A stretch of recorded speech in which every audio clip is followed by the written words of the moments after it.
نحمدك ونستعين بك إقرارا بربوبيتك وإرغاما لمن جحد بك وكفر، ونصلي ونسلم على سيدنا محمد سيد الخلق والبشر، ما اتصلت عين بنظر وما سمعت أذن بخبر.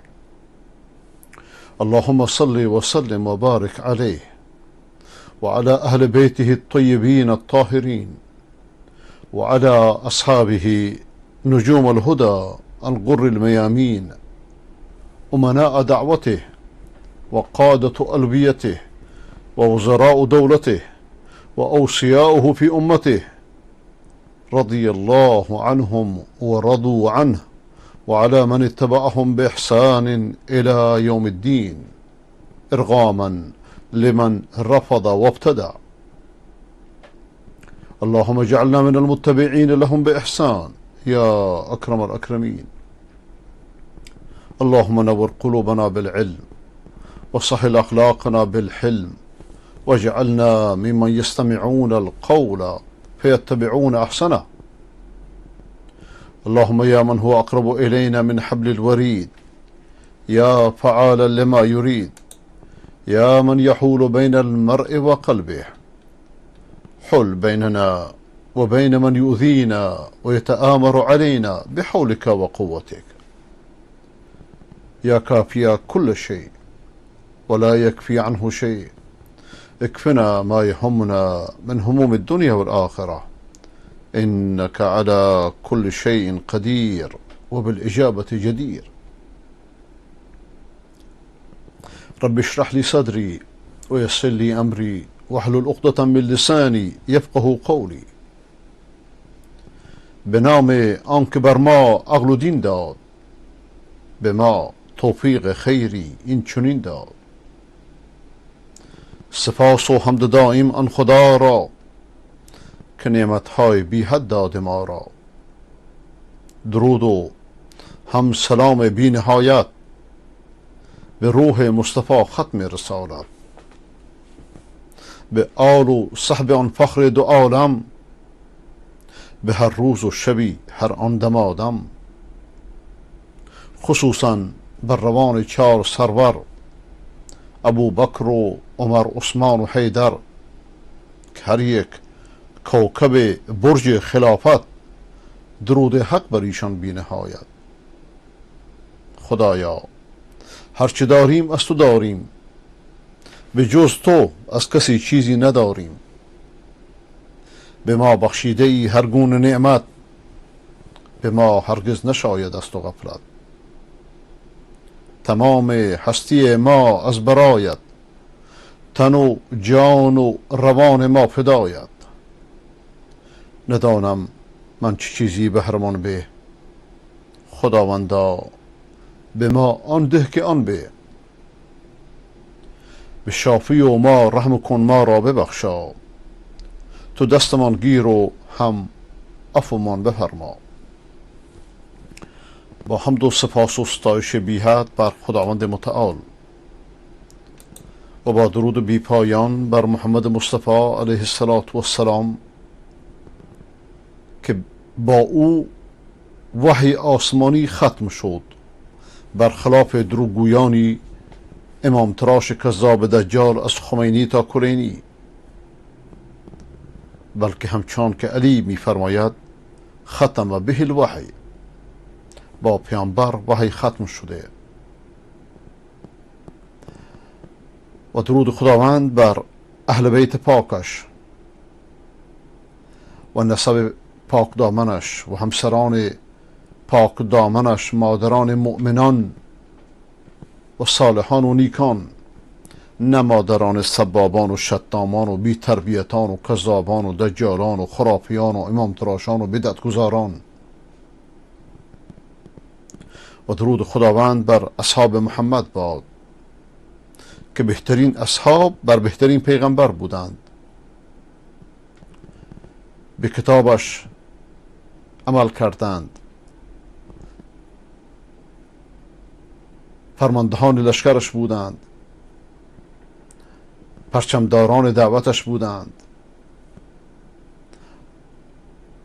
و چنان جان و مال خود را در این راه فدا کردند که خداوند اونها را بعد از پیغمبر که بزرگترین مخلوقات بشر هستند، بعد از پیامبران اصحاب محمد برترین افراد بشر بعد از پیامبرانند. سیرهشون، نشانیشون، علامتشون هم در تورات، هم در انجیل و هم در قرآن خیلی واضح و روشن آمده. همون هایی که بدترین این امت در لباس تشیع بهترین این امت را که قرآنشون تعریف میکنه، تمجید میکنه، سب و شتم میکنند و لذا حاضر نیستند که با معیار قرآن با بقیه مسلمانان اختلافاتشون را حل کنند، برای که میدونند دروغ میگویند، میدونند که دجالند، میدونند که غالی و فتنه بازند. و الله کسانی را که خداوند تأیید کرده، اونها رو الگو قرار داده بعد از پیغمبر، به اهل بیت و غیر اهل بیت دستور داده که بعد از پیامبر دینتون را از اونها بگیرید و تبعهم به احسان، به نیکویی از اونها پیروی کنید. اعلان رضایت از اونها کرده، وعده بهشت داده، به همه مؤمنان گفته اگه بخواهید به همون بهشتی که اونها رو بردم شما رو ببرم، همچنان که از اونها راضی شدم از اونها راضی بشم، از شما راضی بشم، به نیکویی از اونها پیروی کنید، دینتون را از اونها فرا گیرید.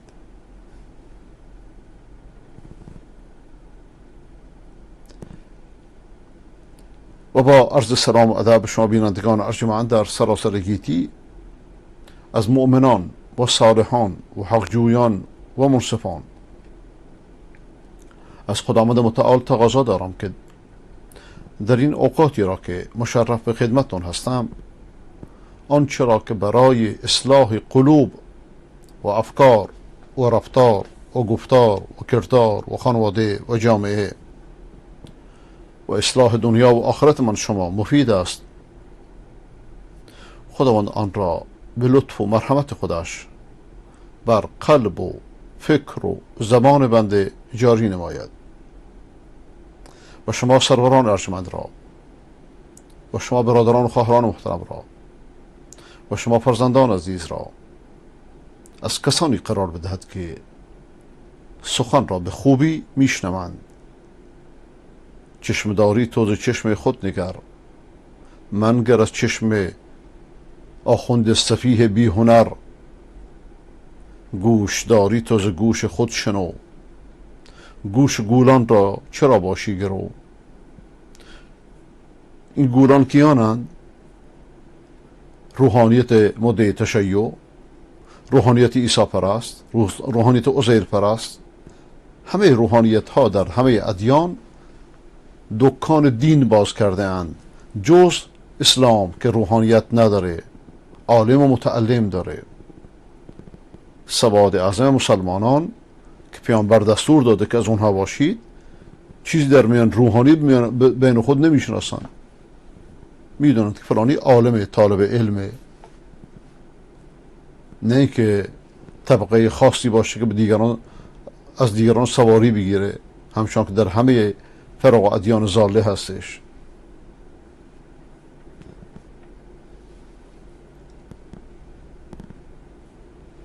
و از خداوند متعال خدا را شاکریم که به من شما توفیق داده که بر گرد بهترین سخن که سخن خودش باشد، کلام خودش باشد، زانوی ادب بزنیم تا از فرامینش، از نورش، از هدایتش، از خورشید معنویتش برای اصلاح دین و دنیای خود استفاده کنیم. و با تشکر از شما که ما را مشرف بودن به مهمان شدن در خانه هایتون نموده اید، که از خداوند متعال تقاضا دارم که خانه های ما و شما را و افکار و قلوب ما و شما را با نور علم و عمل نیک منور بسازد و از ظلمت و تاریکی بددینی و بیدینی و سرگردانی و خرافه و شرک و بدعت و امامت و ضلالت و بقیه ادبیات فریبکاران مدعی ولایت را که نمایندهش حوزه‌های شرکیش می باشد از قلوب من شما و افکار من شما پاک بگرداند و این کار ممکن نیست مگر با فهمیدن قرآن، کتاب هستی، کتاب زندگی. در شرح بهترین سخن رسیدیم به آیه 18 از سوره یوسف علیه ولا نبینا الصلاة والسلام. تلاوتش را بشنویم، بعد از اون ترجمه و تفسیرش را.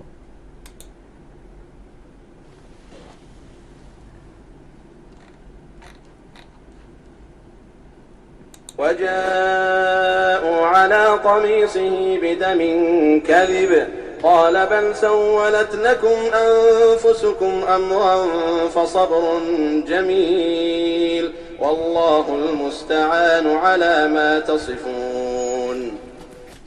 وجاءت سيارة فأرسلوا واردهم فأدلى دلوه قال يا بشرى هذا غلام وأسروه بضاعة والله عليم بما يعملون.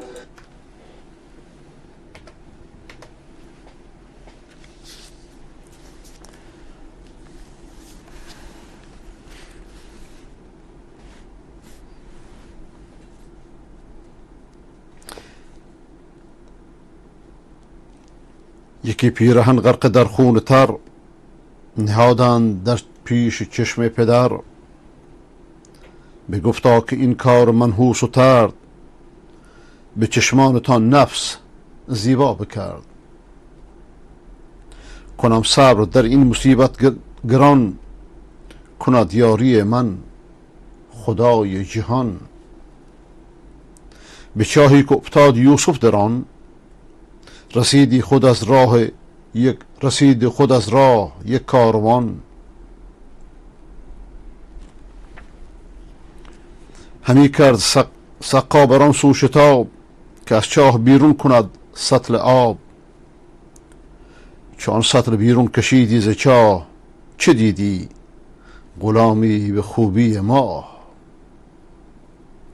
چون سطل بیرون کشیدی ز چاه، چه دیدی غلامی به خوبی ما.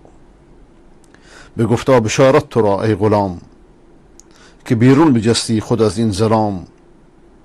نمودند آنگاه یوسف نهان، که سودا نمایند با پول آن. هر آنچه نمایند مردم بکار، بر آن است آگاه پروردگار. یعنی چی؟ یعنی غیر خداوند آگاه نیست. امام و امامزاده و کوفت و زهرمارای بت‌هایی که براتون درست کردند هیچ کدومش آگاه نیست. پیغمبران با اون عظمت شأنشون از حال مردم آگاهی ندارن، بلکه از حال اون چه که در خونهشون میذاشت آگاه نبودن، مگر اینکه مثل بقیه بشر. همه این مصیبت ها را خداوند بر سر پیغمبران آورده تا مردم اونها رو خدا نکنند، بدونند که اینا بشرند. بیا همین این حرفو به کوردلان امام تراش بفهمان،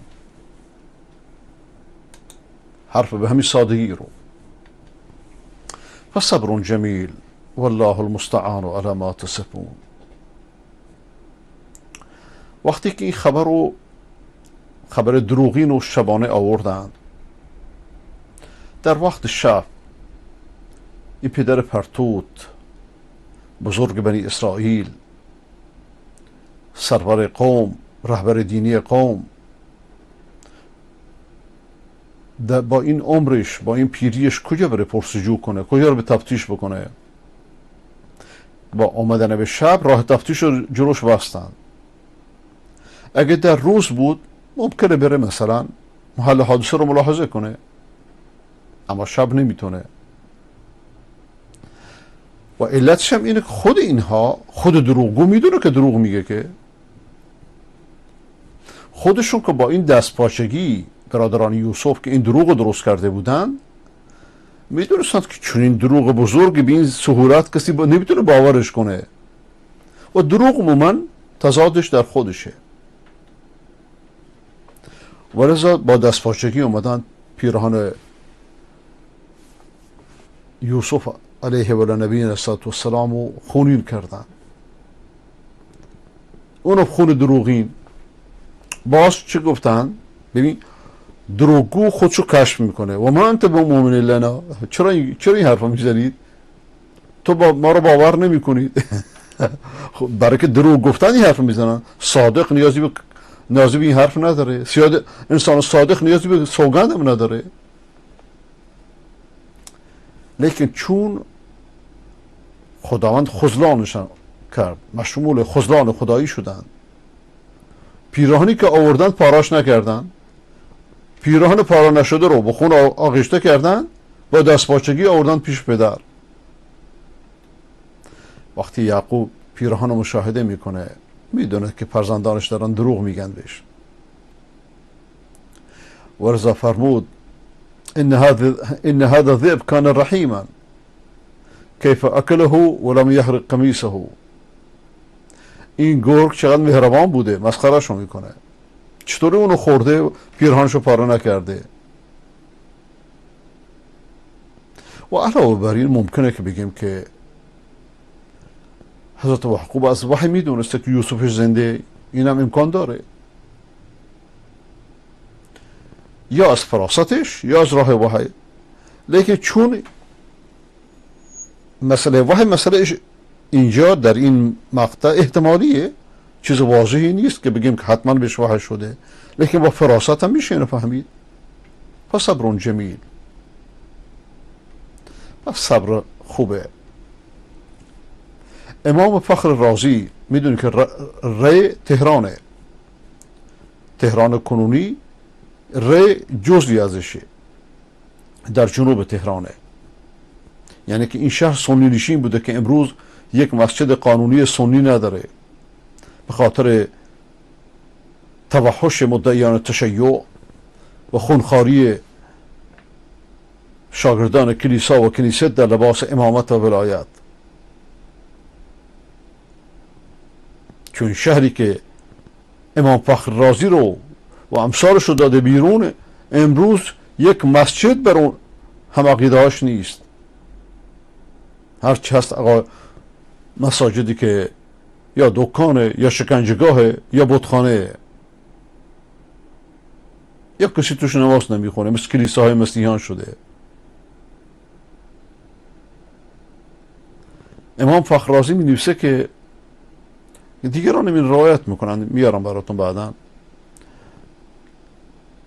که ابروها حواجب حضرت یعقوب پایین اومده بود، با یه چیزی برش میداشت اینطوری. ازش گفتن این چیه؟ گفت که پیری و کسرت غم. اینجا خداوند بهش وحی کرد که ای یعقوب اتشکوننی، بر علیه من شکوه میکنید؟ فوری گفت یا رب خطیئتون اخطأتها فاغفرها لی، ای خدایا من اشتباه کردم، اشتباهی از من سر زد، من رو معاف کن. هر که بامش بیش برفش بیشتر. امام بخاری در همین رابطه حدیث روایت میکنه که از ام المؤمنین عایشه صدیقه رضی الله عنها، وقتی که رافضیان اون زمان که شیعیان امروزی خلف اونها هستند، راه اونها میروند، اونا افاکان بودن، افک میزدن. امروز اینا این افک و دین کردن. هیچ قومی را در هیچ دین و مذهبی نمیبینید که به پیغمبرش، به ناموس پیغمبرش بدگویی کنه، جز این کردلان. و به دروغ خود را به آل بیت نسبت میدن تا شناخته نشن. وقتی که عایشه صدیقه در قضیه افک مورد اتهام قرار گرفت از طرف منافقان رافضیان اون زمان، جمله جالبی گفت: والله لا اجد لي ولكم مثلا الا ابا يوسف فصبر جمیل والله المستعان على ما تصفون. گفت که به خدا قسم من برای خدام شما هیچ مثالی نمییابم جز پدر یوسف که گفت وقتی که گفت صبر نیکویست و توکل بر خدا، پناه میبرم به خدا آنچه که شما وصف میکنید. به هر حال پیرمرد خانه‌نشین در این وقت شب که آمدن پیرهن یوسف بهش نشون بدن، چاره ای در مقابل اجماع فرزندانش که بر این قول متفق شدن نداره جز اینکه راضی بشه، جز اینکه شکیبایی کنه، جز اینکه صبر کنه و برای کشف واقعیت نمیتونه اقدامی بکنه و حتی نمیتونه فرزندان خودشو که همه کارند دارن بر زندگیش توبیخ بکنه به شدت. اگر چون این کاری میکردن چه بسا که به دشمنیش برمیخواستن، احترامی رو که در میان مردم داشت چه بسا که از بین میرفت و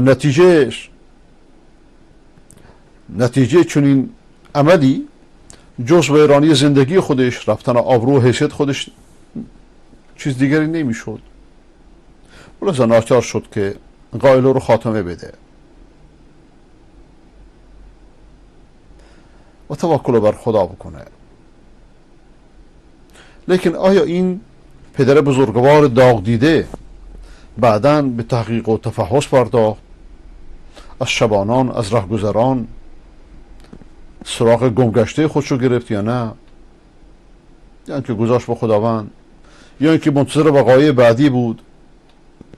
تاریخ در اینجا چیزی نمی نویسه و روایت های بنی اسرائیل رو هم نمیشه اعتماد کرد. روایت های بنی اسرائیلی مثل روایت های شیعیان هستند و صوفیان، حق و باطل درش قاطیه. و جاءوا على قمیصه بدم كذب قال بل سولت لكم انفسكم امرا فصبر جمیل والله المستعان على ما تصفون. پیرهن یوسف باشون هست. گفته میشه که سخنی قبلا عرض کردم، وقتی که پیرهن یوسف بهش نشون دادن که خون دروغین روی پیرهن هستش، وقتی یعقوب اینو دید گفت عجب گرگ مهربانیه، عجب گرگ مهربانی شما پیدا کردی، گوشت یوسف خورده، جسمش خورده، پیرهنش پاره نکرده. یعنی فهمید که توطئه‌ای در کاره و فهمید که خداوند این توطئه رو کشف خواهد کرد. پیغمبر خداست. ان الله یدافع عن الذین آمنوا، خداوند از مؤمنان دفاع میکنه لیکن صبر میخواد. هیچ کار خدا بدون حکمت نیست. در این دنیا برگی از درختی بدون علم خداوند نمیافته، لیکن من شما عجله داریم.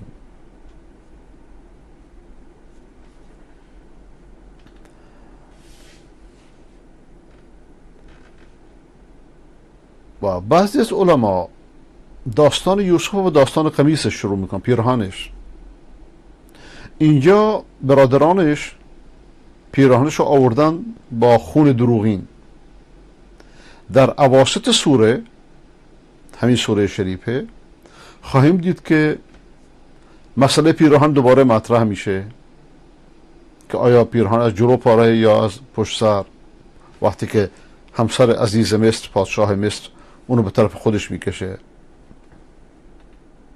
در آخر سوره باز داستان پیرهن یوسف میاد که برمیگرده به پدرش اون رو چشمان خودش میذاره و چشماش بینا میشه و کوردلان مشرک مدعی تشیع و خرافاتیان در این دین اینو پیرهن یوسف کردن به اصطلاح و برای شرکیات خودشون.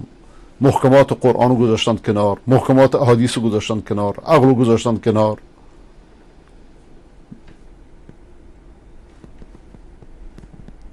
و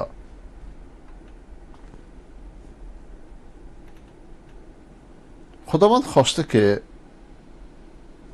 راجب این پیراهن که وقتی ذکر می‌فرماید که به دم کذب، یک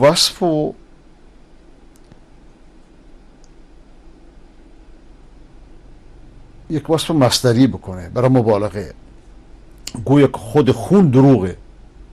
مثل که شما میگی فلانی عادله، در عربی میگن اگه بخوای مبالغه کنی میگی فلانی خود عدله، گویا که مجسمه عدله. من شما به زبان فارسی میگین. یا میگی که فلانی انسان شریریه، میگه نه خود شرارت اصلا. اینا همش مبالغه در سخن گفتنه. آیا ممکنه کسی بگه که خود خون صادقه؟ بله، در وقت مبالغه میشه گفت. اگر مثلا واقعا گرگ خون مثلا یوسف خورده بود، این داستان حقیقی بود، میتونست بگه که بله خون صادقه. و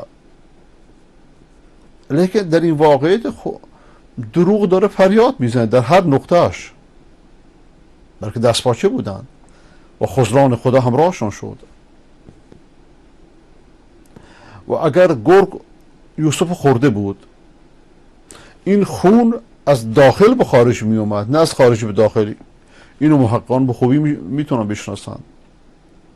لیکن اینا آمدن گوسفندی رو کشتن، از بیرون یعنی با روی پیراهن ریختن. خب این هر عاقلی میدونه که اگر گرگ اونو یوسف خورده بود، آیا نیش‌های گرگ گوشت انسان رو پاره میکنه، پیراهن رو پاره نمیکنه؟ عجب گرگ حکیمیه. خب وقتی که این مسئله پیش پدر واضح شد، یعنی رسوا شدن، یکیشون یواشکی به دیگران گفت که به پدرتون بگی که دزدی اومده اونو کشته. یعقوب این حرف رو شنید، فوری جواب داد، گفت دزد به پیراهن یوسف بیشتر نیاز داره تا به خونش رو بخواد چکار کنه. کتب سیره این مطالب رو میارن. به هر حال همه اینها تأکیدی است بر فراست و تیزهوشی یعقوب. و چون این تیزهوشی رو چه بسا که بسیاری از مردم داشته باشن، وقتی یک موضوع رو از چند جهت، از چند بود نگاه میکنن و حرفای متهم میشنون، حرفای شاهدا میشنون، شهودا میشنون، محقق میدونه که انسان دروغگو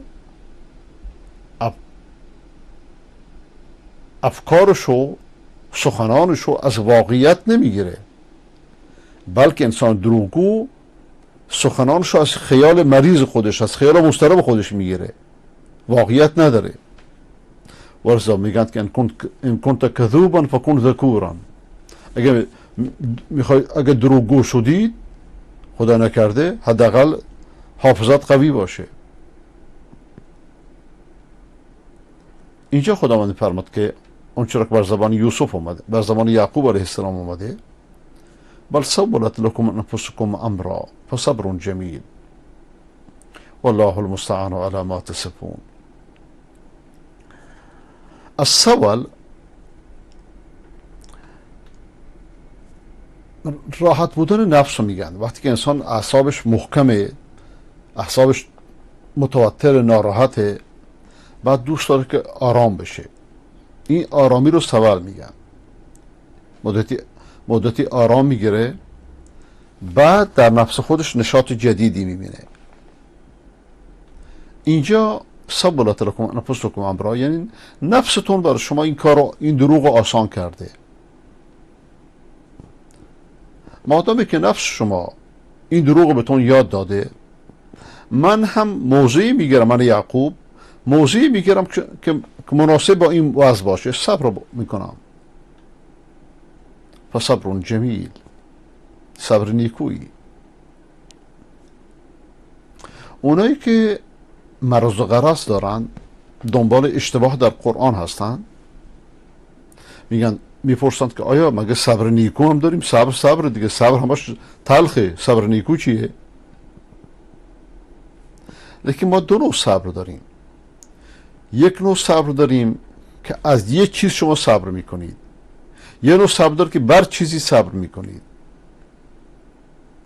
مثلا صبر از شهوت ها که انسان ازش دوری کنه، این نوع صبره، لیکن نفس ناراحته، برای که جلو شهوت هاش میگیرید، جلوی رغبت هاش میگیرید. کسی که به شراب خوردن عادت کرده، به سیگار کشیدن عادت کرده، به تریاک کشیدن عادت کرده، خدا نکرده به قماربازی عادت کرده، به ربا خوردن عادت کرده، شما بهش میگه دوری کن از این کارها، این صبر دیگه. خود این دوری کرده یه صبره، لیکن این صبر از فلانه، چون این صبری درد داره، ناراحتی داره. صبر نیکو، صبر جمیل اونه که درش هیچ جزا و فضایی نیست، درش هیچ شکوه‌ای نیست، درش رضایت هست.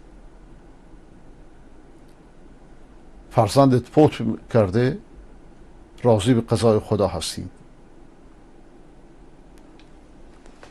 ولذا در قرآن راجع به پیامبر اکرم علیه السلام میخونیم که میفرماد وهجرهم هجرا جمیلا، ازشون دوری کن، دوری نیکویی، به خوبی.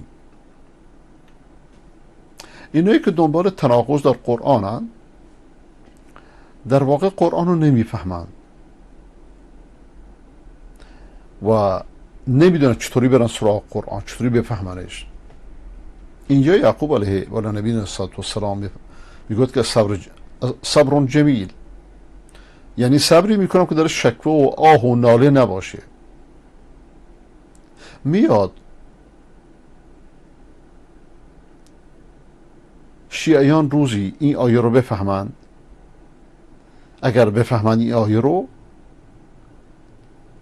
دیگر زنجیرزنی و نوح خانی و بقیهش مراسم جاهلیت در میانشون رواجی نخواهد داشت مثل بقیه مسلمانان.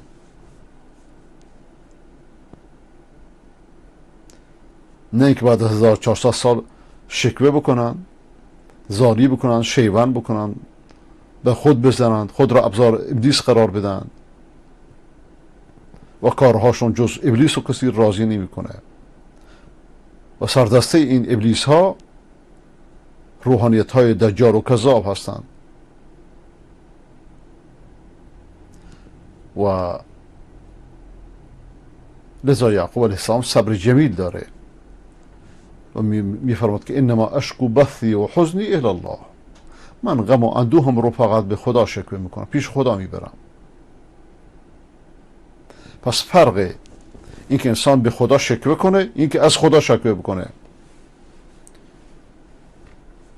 ولذا یعقوب علیه السلام میفرماد که فصبر جمیل، بعد از اون والله المستعان علی ما تصفون، و پناه بر خدا اونچه که شما ازش حرف میزنید. و گویا که صبر جمیل بر انسان شاقه، سخته، بر نفس سخته. و یعقوب چطور باور کنه که دلبندش رو کشتن، اونم فرزندانش؟ چطوری اینو باور کنه؟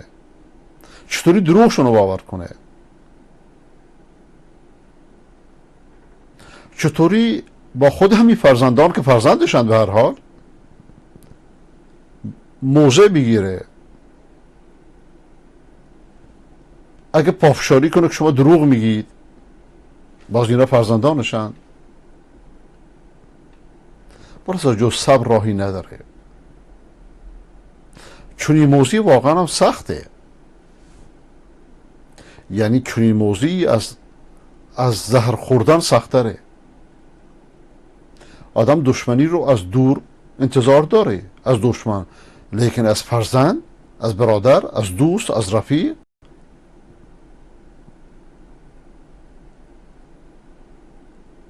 شمشیر نزدیک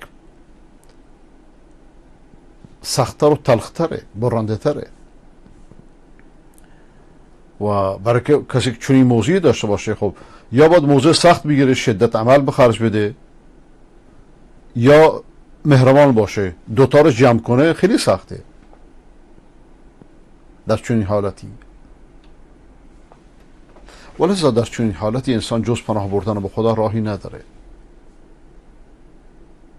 و رسول اکرم علیه السلام و علی آله و صحبه الکرام وقتی چیزی او را غمگین میکرد، اندوهگین میشد، به نماز پناه میبرد و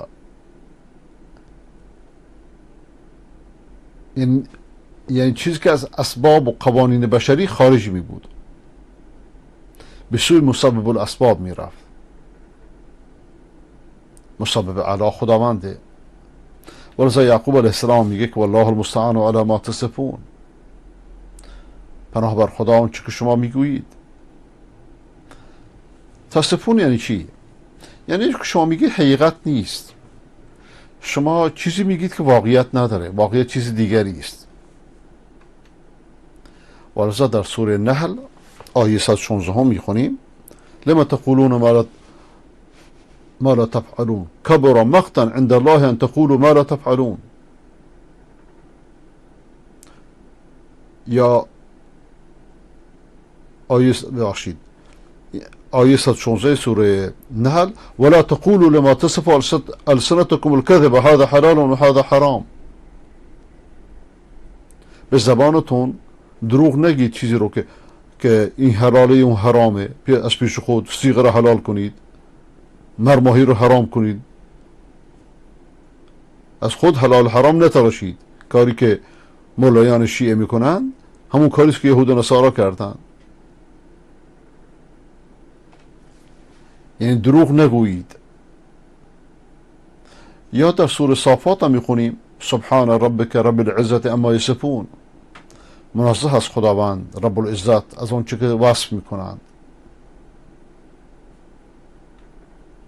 و از سرنوشت دروغ هم مشخصه. و یعقوب این چنین از خودش تعبیر میکنه فصبر جمیل والله المستعان علی ما تصفون. ممکنه که جوارح انسان در وقت غم آرام باشه، لیکن قلب که محل محبت و محل غمه چه بسا که مثل دیگ بجوشه.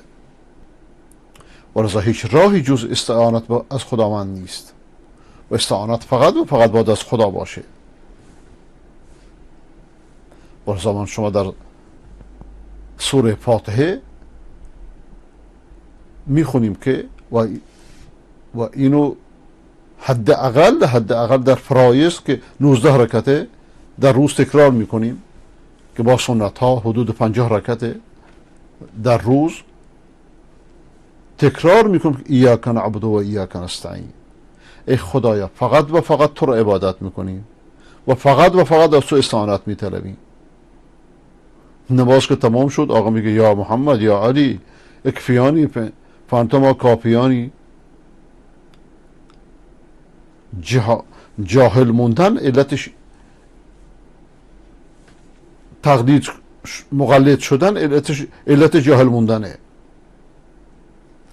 نمیفهمه چی میخونه در نماز، ولذا در آخر نماز شرک میورزه. در نماز توحید، در بعد از سلام شرک. انسان وقتی که در مقابل خداوند وامیسته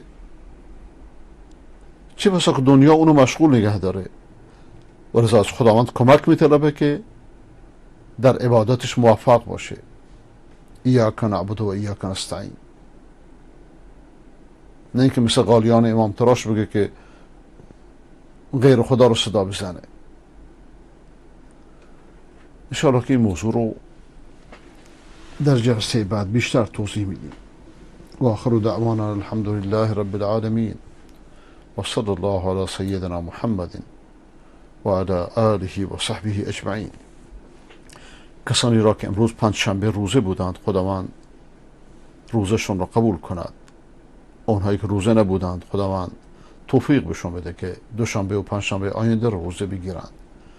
در این روزهای کوتاه و در این شبها که داره طولانی میشه خداوند به من شما توفیق قیام لیل بده و روزه روزهای مسنون رو به من شما عطا نماید.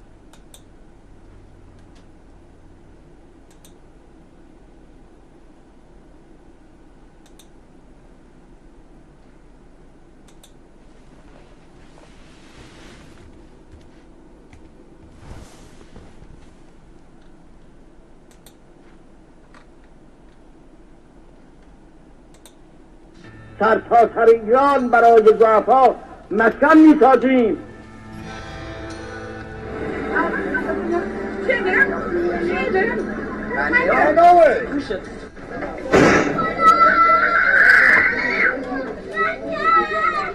برای ضعفا مسکن میسازیم.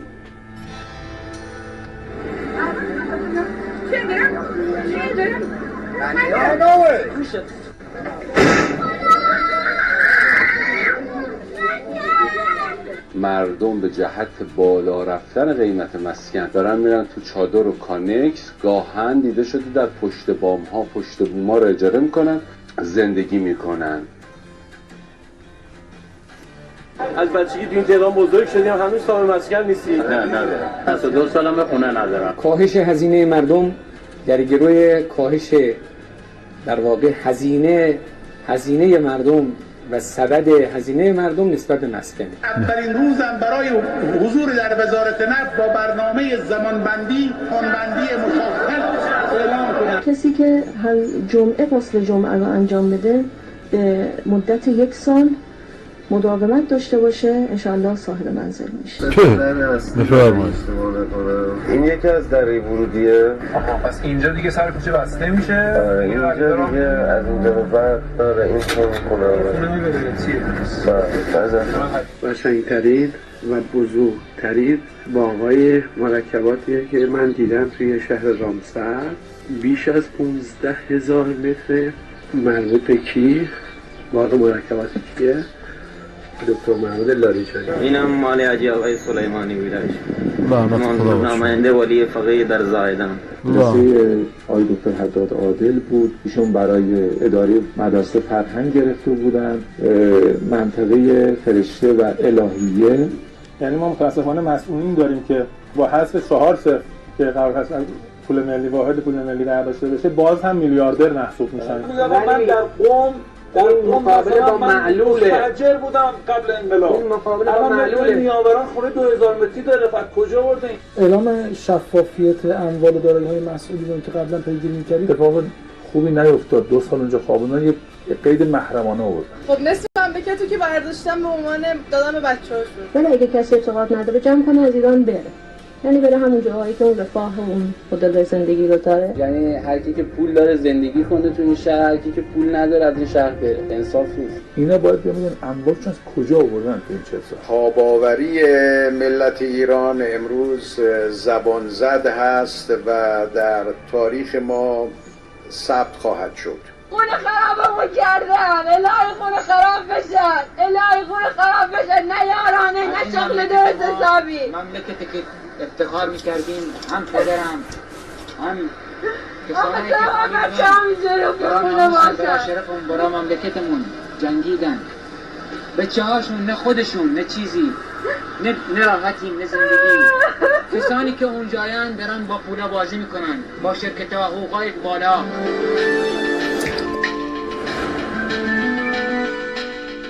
برای ضعفا مسکن میسازیم. خب دروغ‌هاشون در دنیا که دیدید که چطوری دنیاتون رو خراب کردن، از چنین دروغگویان دینتون رو یاد میگیرید و بدونید که از خمینی تا کلینی یکیشون از دیگری بدتر و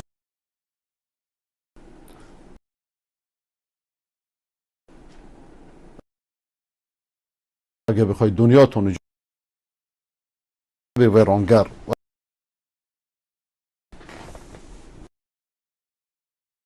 بگیرید،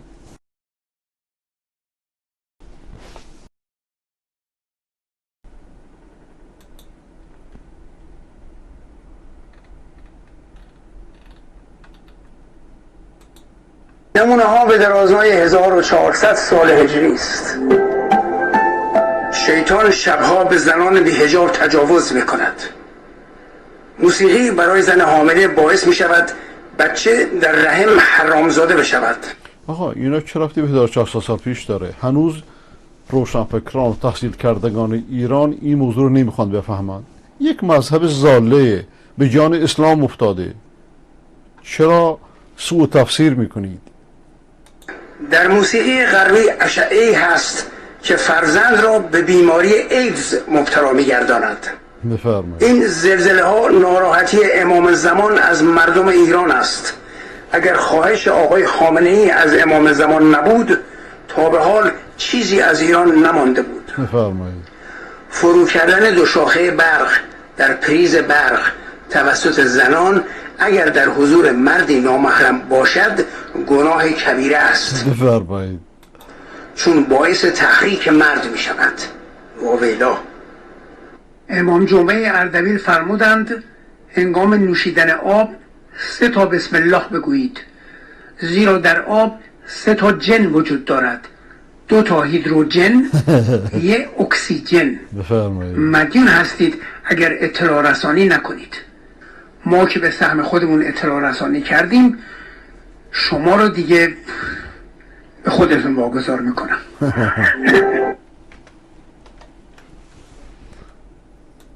البته تا این حرفا تا چه حد درسته خدا داند، نمیدونم، ولی از آخونده هیچی بعید نیست.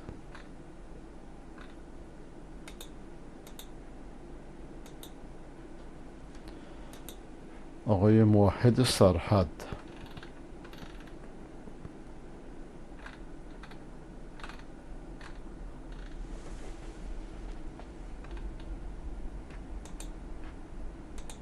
عکس هایی از مولانا عبدالعزیز، خدا رحمتش کنه.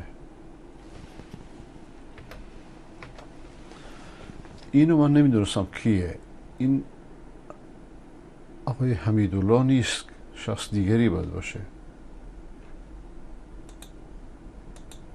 حالا او دعایی که میخوای است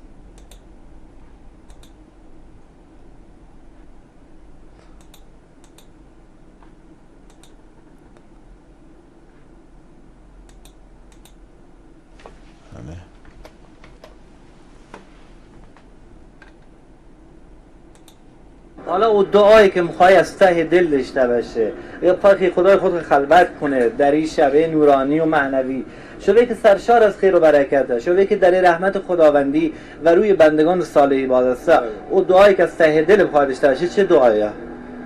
دعای اما یجیب و مستعد رضا علا اما یشا کسوف هست که باید حتما این بفرمایید.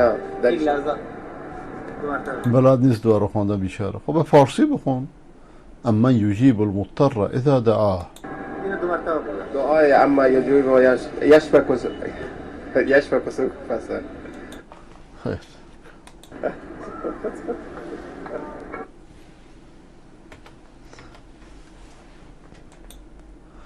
اما یجیب المضطر اذا دعاه و یکشف السوء، بدی رو برطرف میکنه.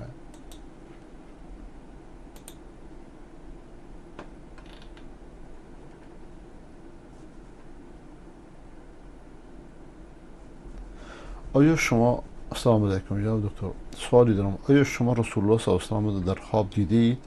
بیش از یک بار. خدا را شکر. خدا را شکر.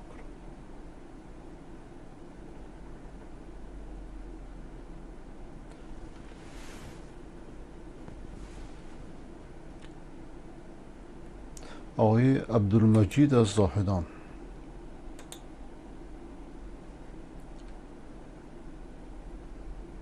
دیروز تو زاهدان چند نفر دوز دوم واکسن زدن، امروز وفات کردن. وضعیت خیلی خرابه. زاهدان نمیدونم مورد همین چرا هیچی نمیگه. در این مورد چه چیزی میتونه بگه؟ ایشون که دکتر نیست که. همسایه ما هم زده، دوز دوم ایست قلبی کرده. آمپولای برکت ایران بی برکته دیگه.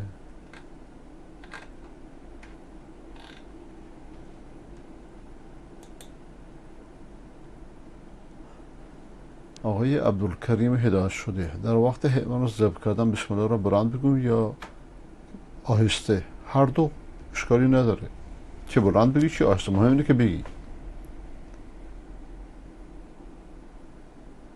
اگر بیان سبب برادر کوچکتر از برادر بزرگتر زودتر ازدواج کنن جایز است؟ بله، چرا جایز نیست؟ هیچ اشکالی نداره. دوستانی که شماره‌شون ظاهر میشه لطفا خودشون رو معرفی کنن، اسم خودشون و شهرشون.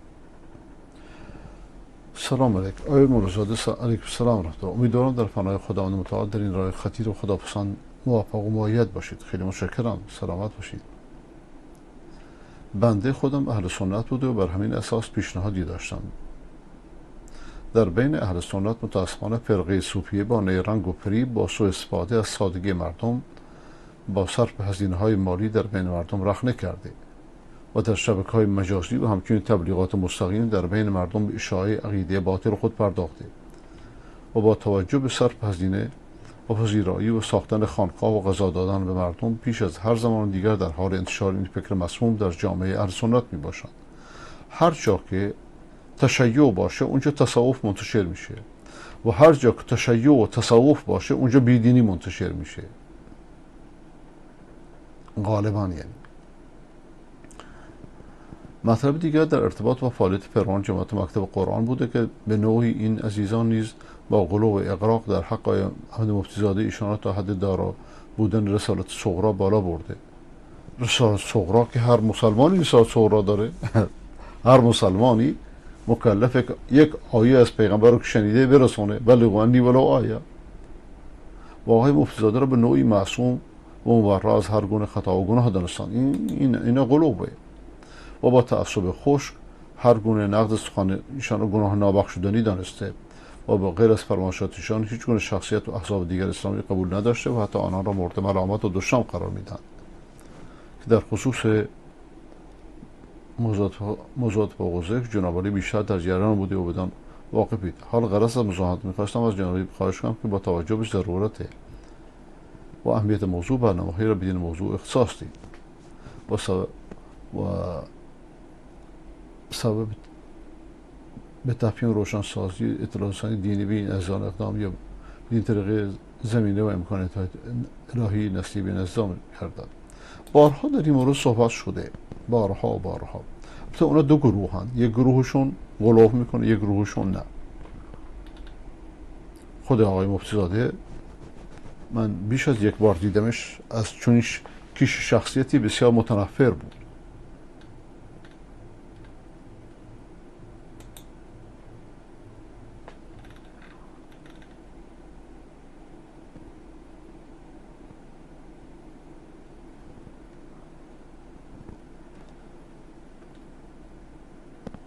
آقای نعمت از برامی علیکم السلام. چند پیش از اینکه شبکه‌های مخالف اسلام به آیه قرآن استناد میکرد و میگفت که چرا تورات و انجیل از تحریف مسئول نمانده؟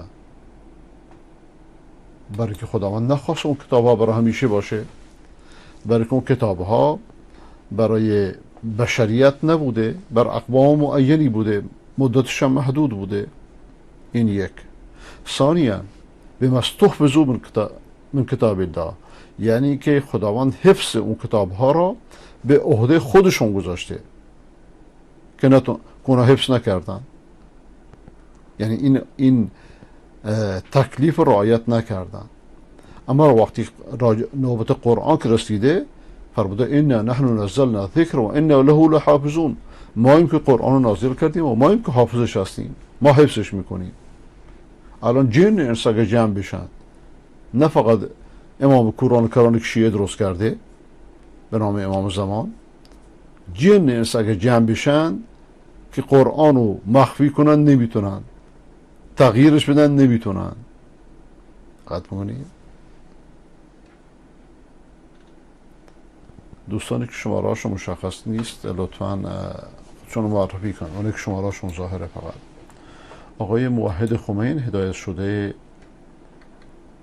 از خمین، نصیحت امر و عاص به ابا یزید همه چیزا گردن خدا بنداز. نه اینو شیعه درست کرده که درست نیست. اینو شیعه درست کرده. شیعه هر موقع راجع به اصحاب پیغمبر حرف زد بدون که دروغ میگه. مقصود شیعه آخوندهای شیعه.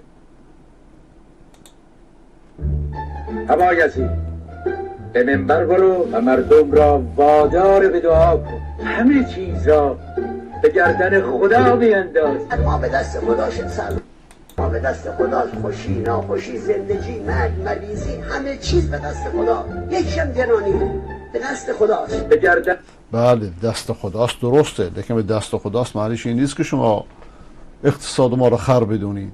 اون یه موضوع دیگره، این یه موضوع دیگره. خدا میاندازی. از هر 10 تا شهر ایران الان 9 تاش رودخونه‌اش خوش شده. اینها اگر رواج پیدا کرد، خدا برای اینکه گوش مردم رو بپیچونه میاد در واقع روزیتون که بحث آب هست رو میگیره. قیمت دست خداست. ببین اینا همشون کلمت حق یراد به الباطل. این حرفا درسته، قیمت دست خداست. حتی پیامبر خدا صلی الله علیه و سلم وقتی ازش پرسیدند که قیمت گذاری کن، گفت نه ان الله هو المسعر، قیمت دست خداست. لیکن اینا کلمه حقی قصد باطل درش هست. مشکل اینجاست. یعنی بازار آزاد باشه، ولی معنیش نیست که پول تورم داشته باشه، معنیش نیست که پول ایران در خارج مصرف بشه، ملت ایران فقیر بشه. این کجا و آن کجا؟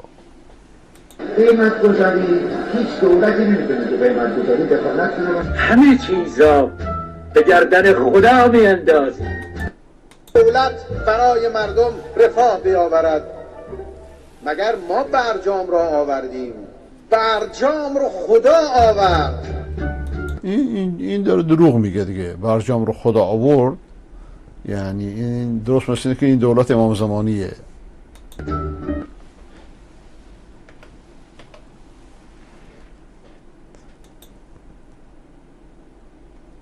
جبریون باشن اینطوری فکر کنن. آقای غلام الله از هرات، کلیپی که فرستادی ننوشتیش موضوعش چیه؟ قوله تعالى والتين والزيتون. التين الحسن والزيتون الحسين عليهما السلام. نفرمایید. الله.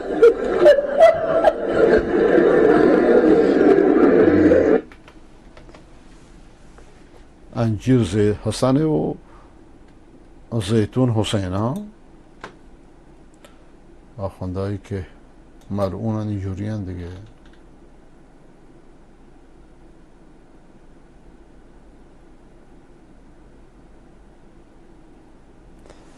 حامیان علمای اهل سنت و جماعت، بعضی ها میگن استاد دایی به شاگردان خود چی؟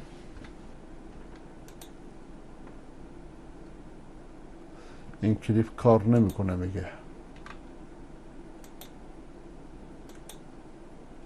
ملازده شما آقای بنی صدر رو با دیگر سیاستمداران اگر که بخواید مقایسه بکنید چه مقایسه انجام؟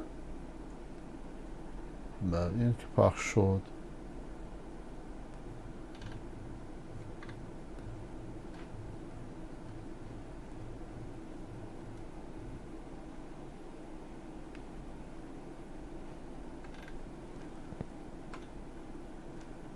شاهکار روحانی.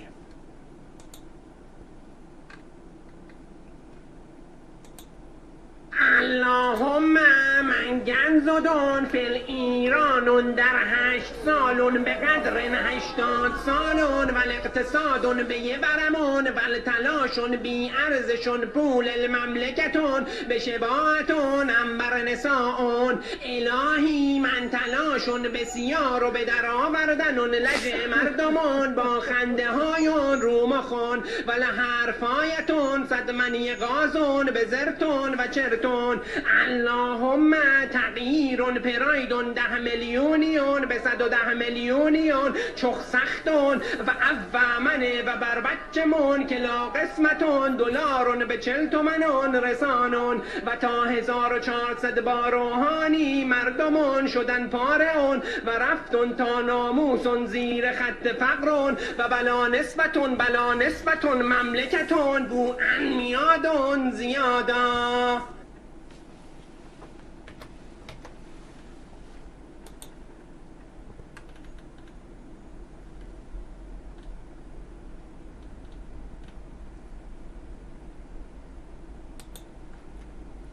آقای پشوری نداریم. آقای میرزاوند،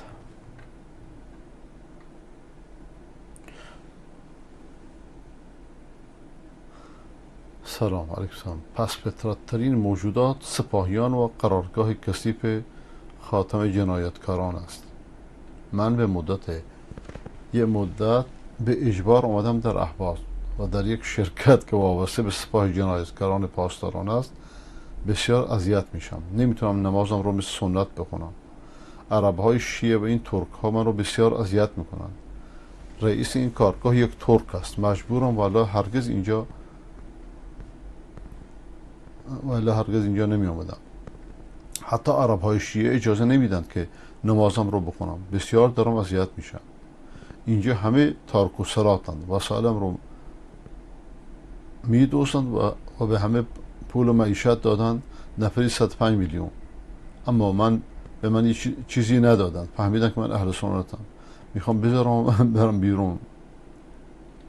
بله. آقای سلطان سلیم، آخوند قرقاتی امام خران 100 سال بعد 100 سال غذا را سالم نگه داشته، برای همین 200 سال عمر کرده تو چاه. بفرمایید. ببینیم امام قرآن کران چیه؟ اینا رو 100 سال هم سالم نگه داشتن.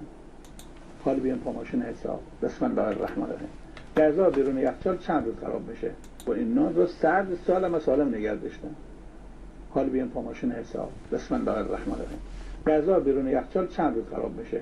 فوقش یه هفته.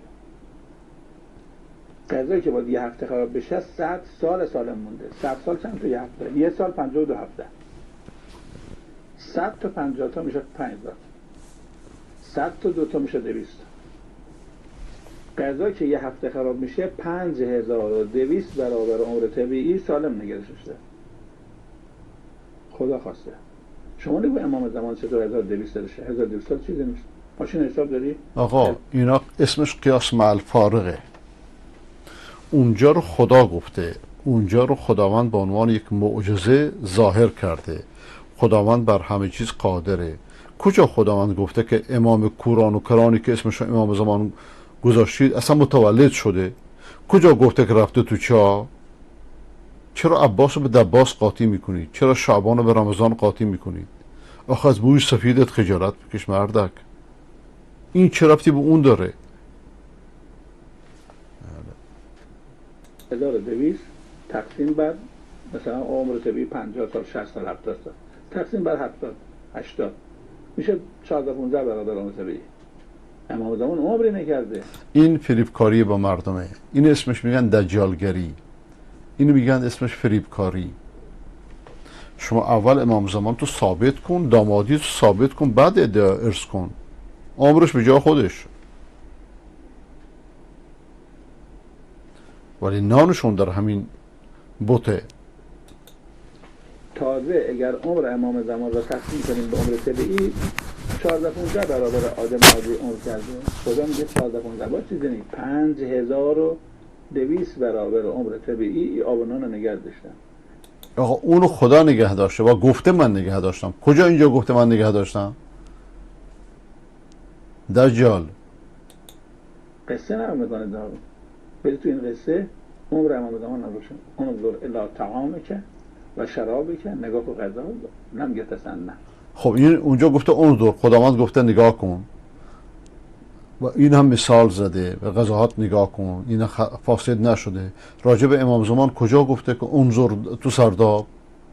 کجا همچین حرفی زده؟ اصلا کل امامت کجا راجع به امامت در قرآن آیه صریح و روشنی هست؟ چرا دروغ میگید؟ دروغگو.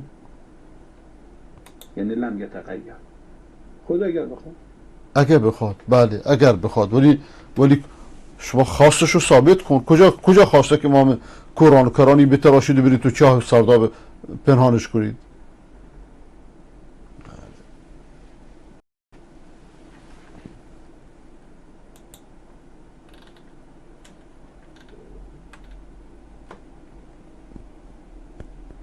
قاری فضل الرحمن.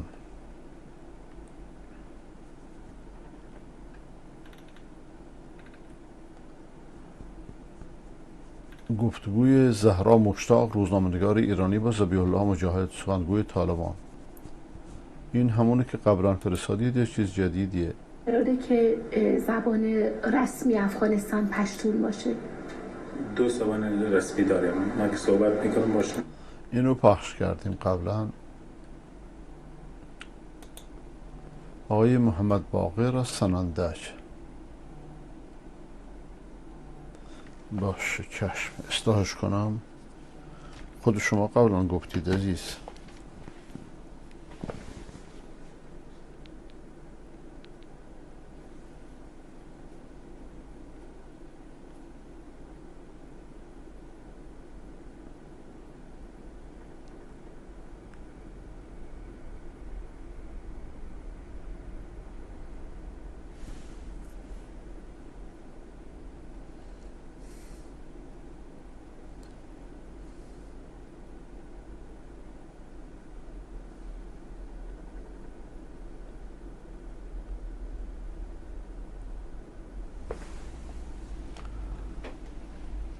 سلام دکتر.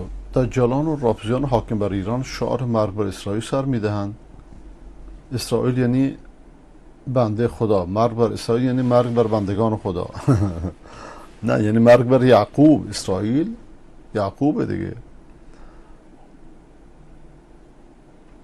قدس برای مسلمانان مهم است، اما رافضیان با هماهنگی با صهیونیست‌ها و با شعار کذب هم مانع تشکیل کشور مستقل فلسطین میشوند و هم ابزاری است برای فریب مسلمانان. نمیخواهند آن را از دست دهند و نمیخواهند آن را از دست بدهند و هم میخواهند با استمرار جنگ بیش از پیش فرزندان و سازمان آنها را به خاک خون بکشند. من این تحلیل رو قبول ندارم، لیکن مهم اینه که اگر فلسطین دست شیعیان بیفته اون موقع شارون میشه کبوتر صلح در نظر فلسطینی ها. اینا بارها بهشون گفتم. حزب بس چقدر ظالم بود. ببینی وقتی که دست شیعه افتاد مردم الان درود بر صدام میفرستن. نه الان از روز اول کودتا اشغال عراق.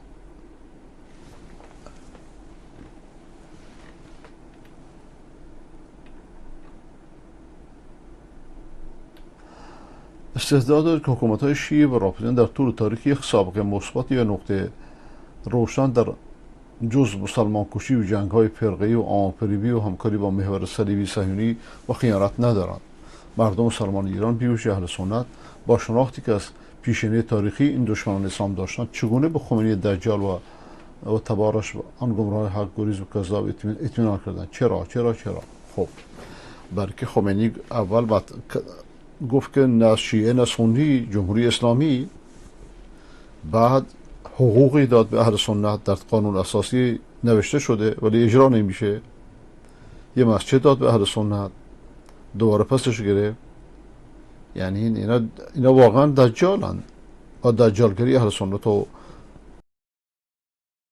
بیرون مدافعی ندارن. گفتن خب به جای جنگ بهتر نیست که باشون کنار بیاییم؟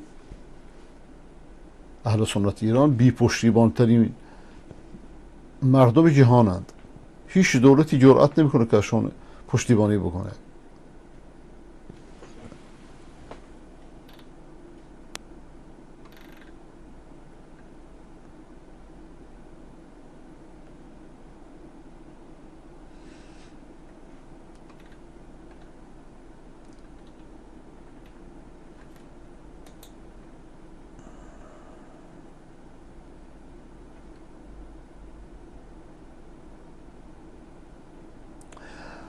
دعا کردن برای دیگران خوبه، از دیگران خوبه، لیکن علت مشکلی که برای انسان میاد برای چیه؟ این مشکل پیامی از طرف خداوند. خداوند میخواد خود شما دعا بکنید، یعنی دل شما رو لازم داره. دعاخواستی مشکلی نیست. هدف بهترین دعای خود انسانه که با خودش ناله و زاری بکنه، مناجات بکنه، مشکلش رو از خدا به خدا حل بکنه.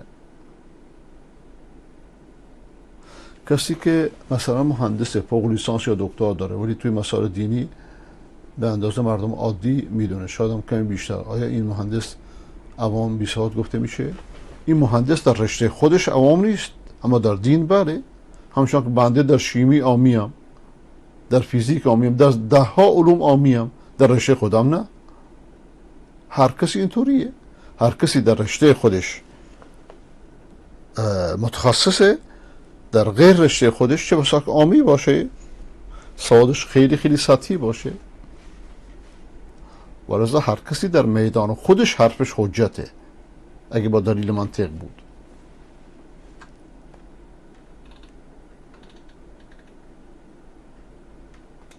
آیه عبدالعزیز هدایت شده. قبول العمل الإخلاص والمتابعة. ما هي العبادة؟ العبادة اسم جامع لكل ما يحبه الله.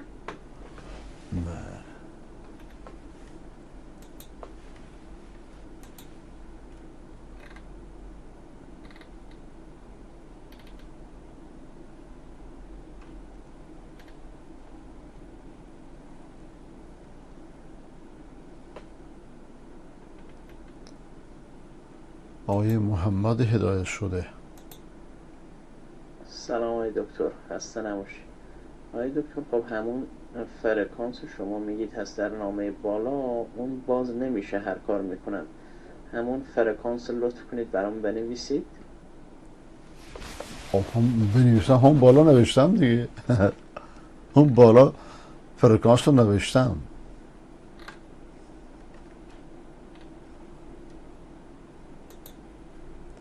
آقای هدایت شده، هیئتی شما پاک کردید.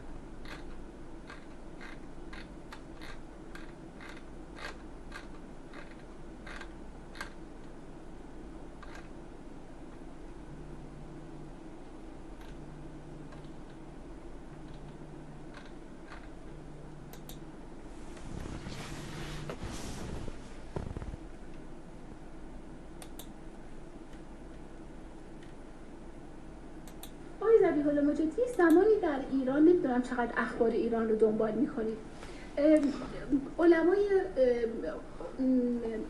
مؤمن روحانیون گفته بودن که در دانشگاه ها یک پرده‌ای گذاشته بشه، دانشجویان پسر از دانشجویان دختر جدا باشن. این طرح عملاً با شکست مواجه شد، چون که چیزی امکان پذیر نبود. در حالی که گفته میشه، من با چند دانشجو صحبت کردم، گفته میشه که طالبان هم چنین نظری دارن.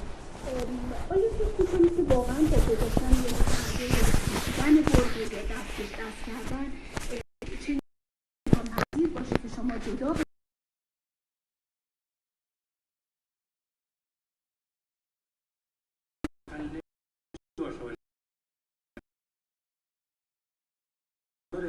برای خانوما جدا اصول دارن، دست دارن، سواد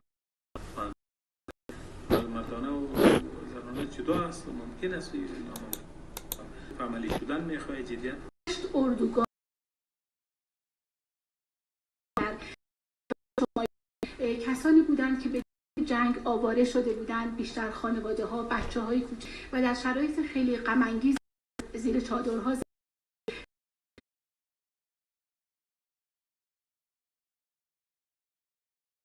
سرکشی کردین و از این شرایط این مردم با خبر هستید. وزارت مهاجرین با خانواده و ولایات خود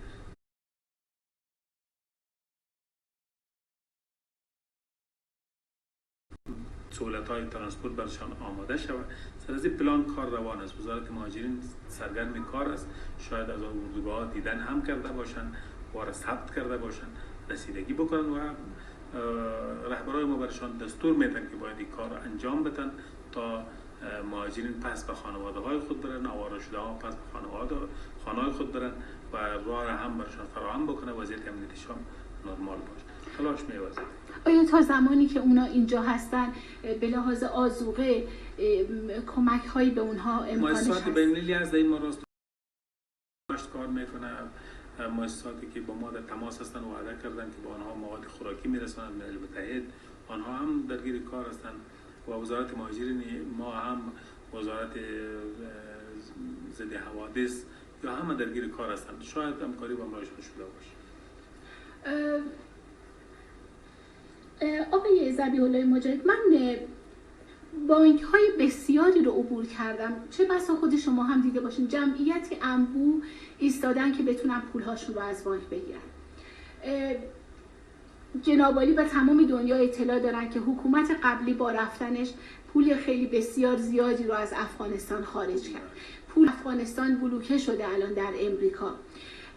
دولت طالبان با این شرایط مالی دشوار چگونه روبرو خواهد شد؟ ما انشالله رسیدگی میتونیم. اول خود ما بسیار نو است که رسیدیم. یک ماه حال پوره میشه. تلاش می‌ورزیم که عایدات مملکت ما جمع شود. مثلا گمرکات است، مالیات است، در جای مختلف تکس های است، او رو باید جمع کنیم، پس به بانک ها بریزیم، بانک ها پر شود. و دیگر پیسه مردم افغانستان که در خارج بلوکه شده یا بلاک شده، وارم تلاش می‌ورزیم از راه قانونی پس برشان اجازه داده شود که بیاین به بانک تحویل داده شود.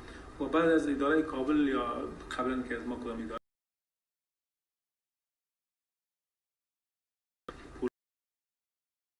بانک بیارن و وارد بکنن. تلاش می‌ورزیم انشالله این مسائل بانکی و مالی طول نمیکشه. ما عواید خوب داریم، کشور ما عوایدش بهتر است، تمام گمرکات را ما کنترل میکنیم. در یک ماه آینده انشالله مسائل حل میشه. یعنی این اندازه شما امیدوار هستید که به مسائل مالی معاشات حل میشه، مردم که اونجا قطار هستند در بانک پول کم کم داده میشه، اون مسائل شاید حل شود. و به خاطر است که بانک هم کوشش میکنه که یک بارگی بانک اگر واز شود خالی شود، باز نرخ افغانی تغییر میکنه. تمام کشور بحران مواجه میشه. از اون خاطر که ما 1% وضع کردیم. امید است در ماه آینده تمام عواید ما که جمع شود تا حد پاسخگو میشه. آقای مجاهد شاید براتون جالب باشه اگر بگم چه چیزایی من دیدم. ببینید من خانواده هایی رو دیدم که کارمند بودن و در همین پروسه کوتاه که حقوق نگرفتن شروع کردن وسایل منزلشون رو دارن میفروشن، مبلشون رو، کمدشون رو. این نشون میده اگر کارمند به عنوان قشری که حقوق بگیر دولت بودن شرایطشون اینه، پس آدم‌های دیگه جامعه شرایط دشوارتری دارن. من مدام در کوچه و خیابون زنانی رو میبینم که بی سرپرست هستن و از من تقاضای فیسه و پول میکنن. بچه‌های کوچکی که سرگردان هستن در خیابان و واقعا وضعیت غم انگیزی برن. در هرات رفتم پنچیر که البته هم که از بیرون اومدم میفهمم که وضعیت اقتصادی دشواری پیش روی طالبان خواهد بود. آیا شما چنین نظری؟ میپذیریم. بله، و شما میدونید 20 سال ما دچار جنگ بودیم، کشور ما دچار جنگ بود. این مشکلات اقتصادی از امروز شروع نشده. در 20 سال مردم ما متفقر بودن، نادار بودن، چیزی نداشتن، در ولایات با گرسنگی مواجه بودن، همکاری و کمک‌های هم از طرف نشده، پولاشان دزدی شده و نامشان همکاری شده دزدی شده بود. حالا ما کنترل میکنیم وضعیت را از صفر آغاز کردیم، وضعیت اقتصادی را آستا و نرمال به تکمیل میرسانیم. کوشش داریم. یکی ما بگیم که قبلا مصارف ما در جنگ زیاد میشد، حال مصرف جنگ نداریم. امید است که عواید جمع شود، عوض از اینکه با جنگ مصرف میشد حالی با بانک بیاید، به مردم معاش داده شود. این معاشات مردم از 3 ماه و 4 ماه مانده. یعنی اون زمانی که با ما ربط هم نداره، مردم پیسه نداشتن، مشکلات داشتن. یعنی بحران جنگ از اثر جنگ بوده، از اثر بی‌امنی بوده. ما تلاش می‌ورزیم از این به بعد کشور خود جور بکنیم. دشوار است، دشواری در پیشروی ما قرار داره، ولی امید از همکاری داشته باشه دنیا با ما، کشورها با ما و این مسائل را مشترکاً حل کنیم. پیشنهاد ما با دنیا مزنی خاطر است که باید ما را به رسمیت بشناسن، با ما همکاری دیپلماتیک داشته باشن، همکاری اقتصادی داشته باشن، پولهای افغانستان که در بیرون مسدود شده باید رها شود. این مسائل ما استاست حل میشه. امید است این تلاش می‌ورزیم. آقای مجاهد، چقدر طالبان به سربازانی که در سطوح خردتر هستند نظارت دارن؟ من دیشب با زنانی صحبت می‌کردم که به من مسئولیت بدید که من این رو میپرسم.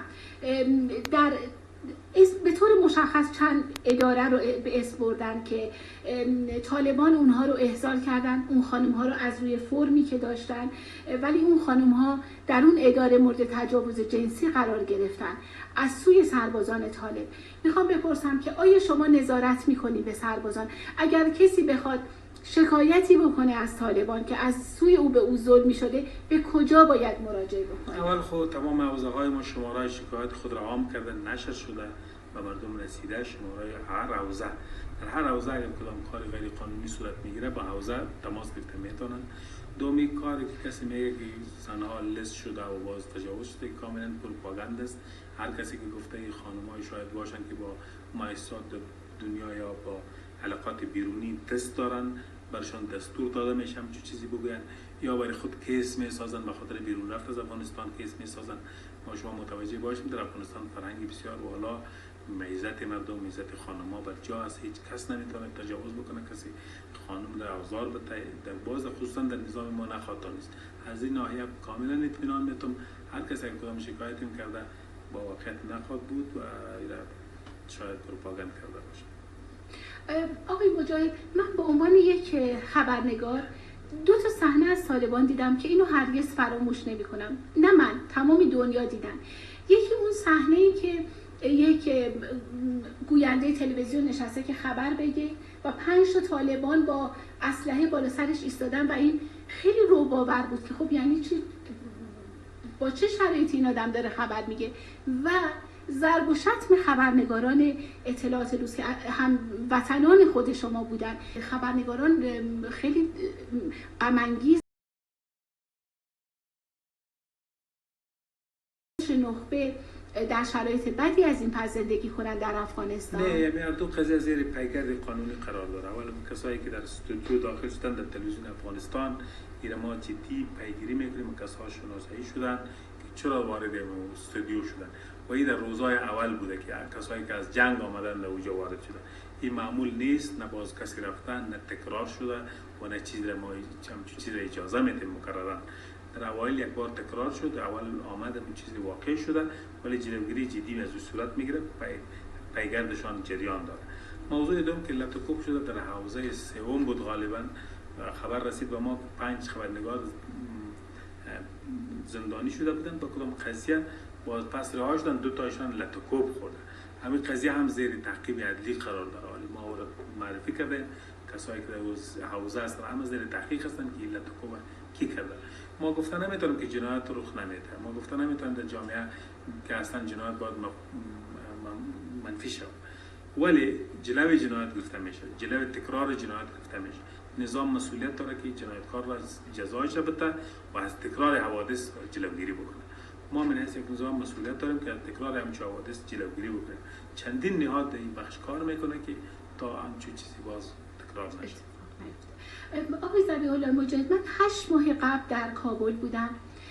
درست چند روز قبل بعد از حادثه غمبار دانشگاه کابل، انفجارهای کابل و با صحنه‌های غم انگیزی روبرو شدم. اما در همون حین 2 تا جشنواره فیلم برگزار شده بود، جشنواره فیلم زنان هرات و جشنواره فیلم لرد، و زنانی بودند که با انگیزه تمام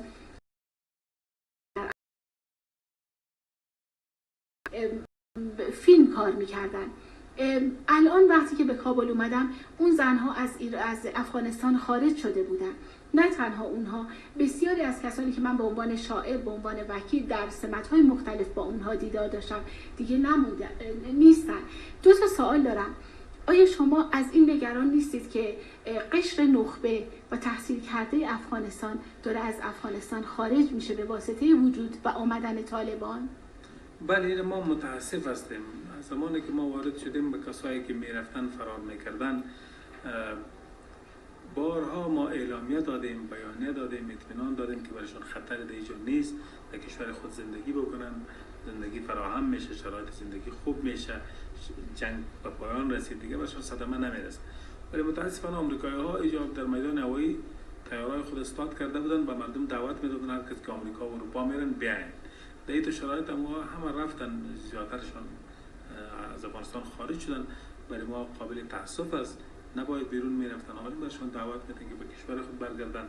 و به هر صورت بازم افغان‌ها اگر در کدام کشور خودشان میخواین زندگی بکنن، ما نمیتونیم اختیارات شخصیشان هم سلب بکنیم، ولی خوش نیستیم به این چیزی که آنها بیرون رفتن و بیرون رفتشان هم از علت ما نبوده، یا زیر پروپاگاند آمدن، یا واهمه ناق داشتن، یا دعوت آمریکایی‌ها آنها را تشویق کرد به اینکه بیرون شوند.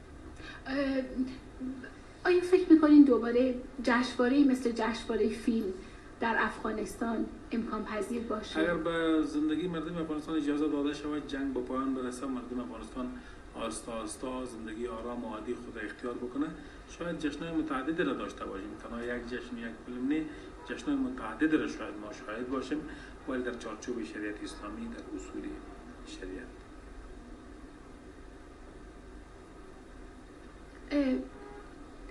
آقای مجاهد، خود آقای ذبیح الله جدا از سمتی که دارید چقدر فرهنگ دغدغه‌تونه؟ کلیشه‌ای جواب ندید، خواهش میکنم. اصلا تو عمرتون سینما رفتید؟ هیچ وقت موسیقی شنیدید؟ هیچ وقت تئاتر دیدید؟ آخرین کتابی که خوندید چی بوده؟ میتونم از شما مسئولیت دارم یه سوال بپرسم؟ خیلی من رو ببخشید، ولی برای من به عنوان یک روزنامه نگار که اتفاقا فیلمساز هم هستم میگم خدای من، آقایان برادران طالبان تو عمرشون سینما نرفتن، پس چطور راجع به سینما تصمیم میگیرن؟ تو عمرشون یک تئاتر نرفتن. اینا مسئله است. من فکر میکنم ببینید، حکومتداری کار خیلی مشکلیه، نه در تخصص منه، شاید در تخصص شما هم نباشه. من فکر میکنم شاید شما تخصصتون شریعت باشه، کماکان که یه پزشک تخصصش طبه. من سوالم اینه که چرا طالبان این اصرار رو داره و به خودش اجازه میده که در تمام سطوح آنچه که او میخواد باشه؟ چرا من به کشورهای اسلامی سفر کردم، به مالزی، به اندونزی، به دبی. چرا اونجا آدم‌های مختلف با گرایش‌های فکری مختلف، خانم با حجاب، آقای با حجاب، بی حجاب، در دین‌های مختلف همه کرسی دارن، همه پارلمان دارن، اما الان طالبان به رغم اینکه قول داده بود که یک حکومت فراگیر تشکیل بده، الان فقط پشتون‌ها هستن. من جایی رفتم داشته فارسی صحبت می‌کرده، اما ناگهان گفته نه، من فقط مصاحبه پشتون صحبت می‌کنم. قراره چه اتفاقی بیفته؟ یک چیز را شما یادآور شید، مردم افغانستان به خاطر اسلام و شریعت 40 سال از جنگ کردن. این را شما یاد دارید. مالزی و دیگر کشورها که شما مثال میتونید به خاطر اسلام اینقدر قربانی کسی نداده. بارها ما قربانی به خاطر یک هدف عمده شدیم که کشور اسلامی بسازیم، قوانین اسلامی. مردم ما میخواد که باید قانونشان اسلامی باشه. مردم ما برخلاف ملت‌های دیگر تابع قوانین غرب نمیشن، غربگران نمیشن، بلکه او عیب هم میدانن. 20 سال که ما جنگ کردیم، با هواپیماها سر خود را سپر قرار دادیم، این به خاطر از ما فرهنگ غرب نمیخواستیم در کشور ما تحمیل شده باشه. ما افغان هستیم، مسلمان هستیم، اسلام شعار ماست، قوانین تمام مملکت ما باید عیار با اسلام باشه. مردمی که در زیست دارن آنها هم مسلمان هستند، زن است، مرد است، دختر است، پسر است، مسلمان هستند، از والدین مسلمان به دنیا آمدن، مکلف هستند در اسلام زندگی بکنند. اسلام یک چیزی نیست که ما او را به اختیار خود بگذاریم. اسلام یک مکلفیت است. زمانی که یک مسلمان گفت که لا اله الا الله محمد رسول الله، معنایش است که من تمام چیزایی که کلمه لازم میدانم من بالای خود میقبولانم، من حیث یک قانون مملکت. مثلا شما افغانستان میرین، یک کشور دیگر میرین، زمانی که ویزه او آن کشور را میگیرین، وارد کشور میشین، تمام قانون همین مملکت برای شما تحمیل است. بخواین نخواین باید عمل بکنید. میدان هوایی، در ترانسپورت، در ترافیک، در یک دکان، در یک هر فابریکه، هر جایی که میریم مملکت قانون شود مراعات بکنید. اسلام همچون یک قانون است. اسلام هرچون در هر بخش بر خود جزئیات و فروعات داره. اینا رو شده نمیتونه که ما 40 سال قربانیم به خاطر اسلام داده باشیم، بقدر زحمت هم کشیده باشیم، بازم کشور ما با کشور دیگر هیچ تفاوتی نداشته باشه که آنها به خاطر اسلام اصلا هیچ رنجی نکشیدن، هیچ زحمتی نکشیدن، هیچ میخواین تو زندگی آزاد داشته باشن. اون طبع خودشان، ما اعتراض نداریم، ولی مردم افغانستان هم باید کسی مورد اعتراض قرار نگیره. مردم افغانستان به خاطر اسلام زیاد قربانی دادن. اگر ما هم چه کاری بکنیم که شما میخواین این مردم علیه ما میخزه، از گریبان ما مثل اشرف غنی میگیره، ما رو میرانه، بعضی کشور میکشه. به خاطر اسلام بر مردم بسیار زیاد رنج کشیدن، خانواده ها برباد شدن، تباه شدن، کشته شدن. این به خاطر اهداف والای اسلامی بودن. اینا رو ما میخوایم تمام شعبات ما طبق اسلام برابر باشه. این مسئولیت ماست. یعنی به همین خاطر ما مبارزه کردیم. و چیزی که در فکر شما هست و شاید از حکایت از کشور خودتان بکنن یا از شما کشور من رو مسلمان نمیدونید؟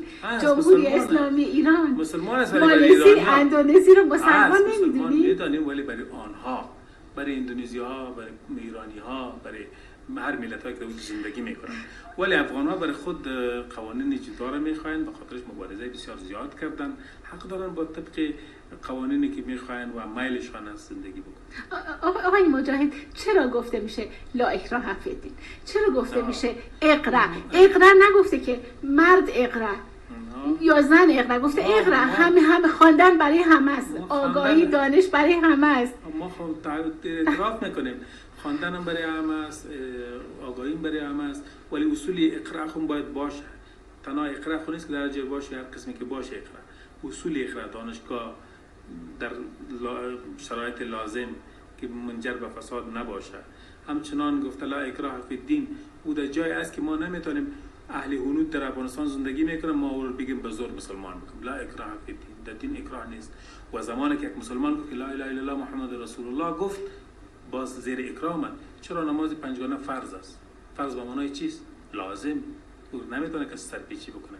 چرا چیزای واجب است؟ واجب به معنای چیست؟ لازم. چرا چیزای حرام است؟ به معنای که دست نبری، ممنوع. دیگه این ممنوعات و مشروعات در اسلام چیزی بسیار اصولی است. شما چیزای بسیار خود میگیریم ولی جزئیات عمیق شریعت رو نمیبریم پای. آقای مجاهد یه سوال بپرسم، مسئولیت دارم.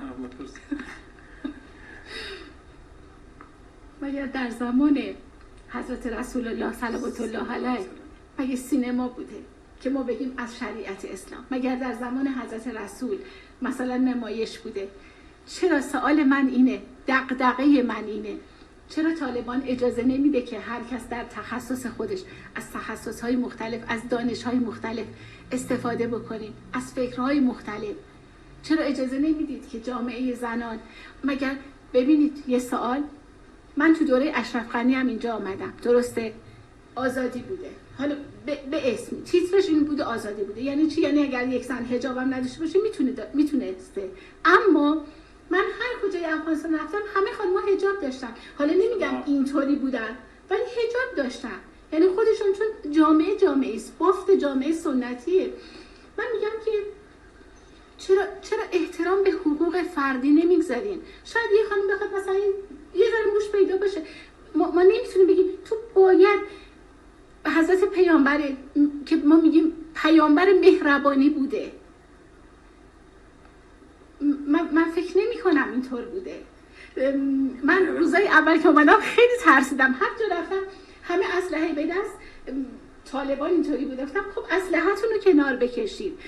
یا با ماشین دیدی که تو ماشینا اینجوری آماده، میگم آیا میخوان رعب و وحشت ایجاد بکنن طالبان که وضعیت امنیتی رو شما باید درک بکنین. آنها نبودن جای آمدن که چند روز قبل اینجا دشمن ما بودن.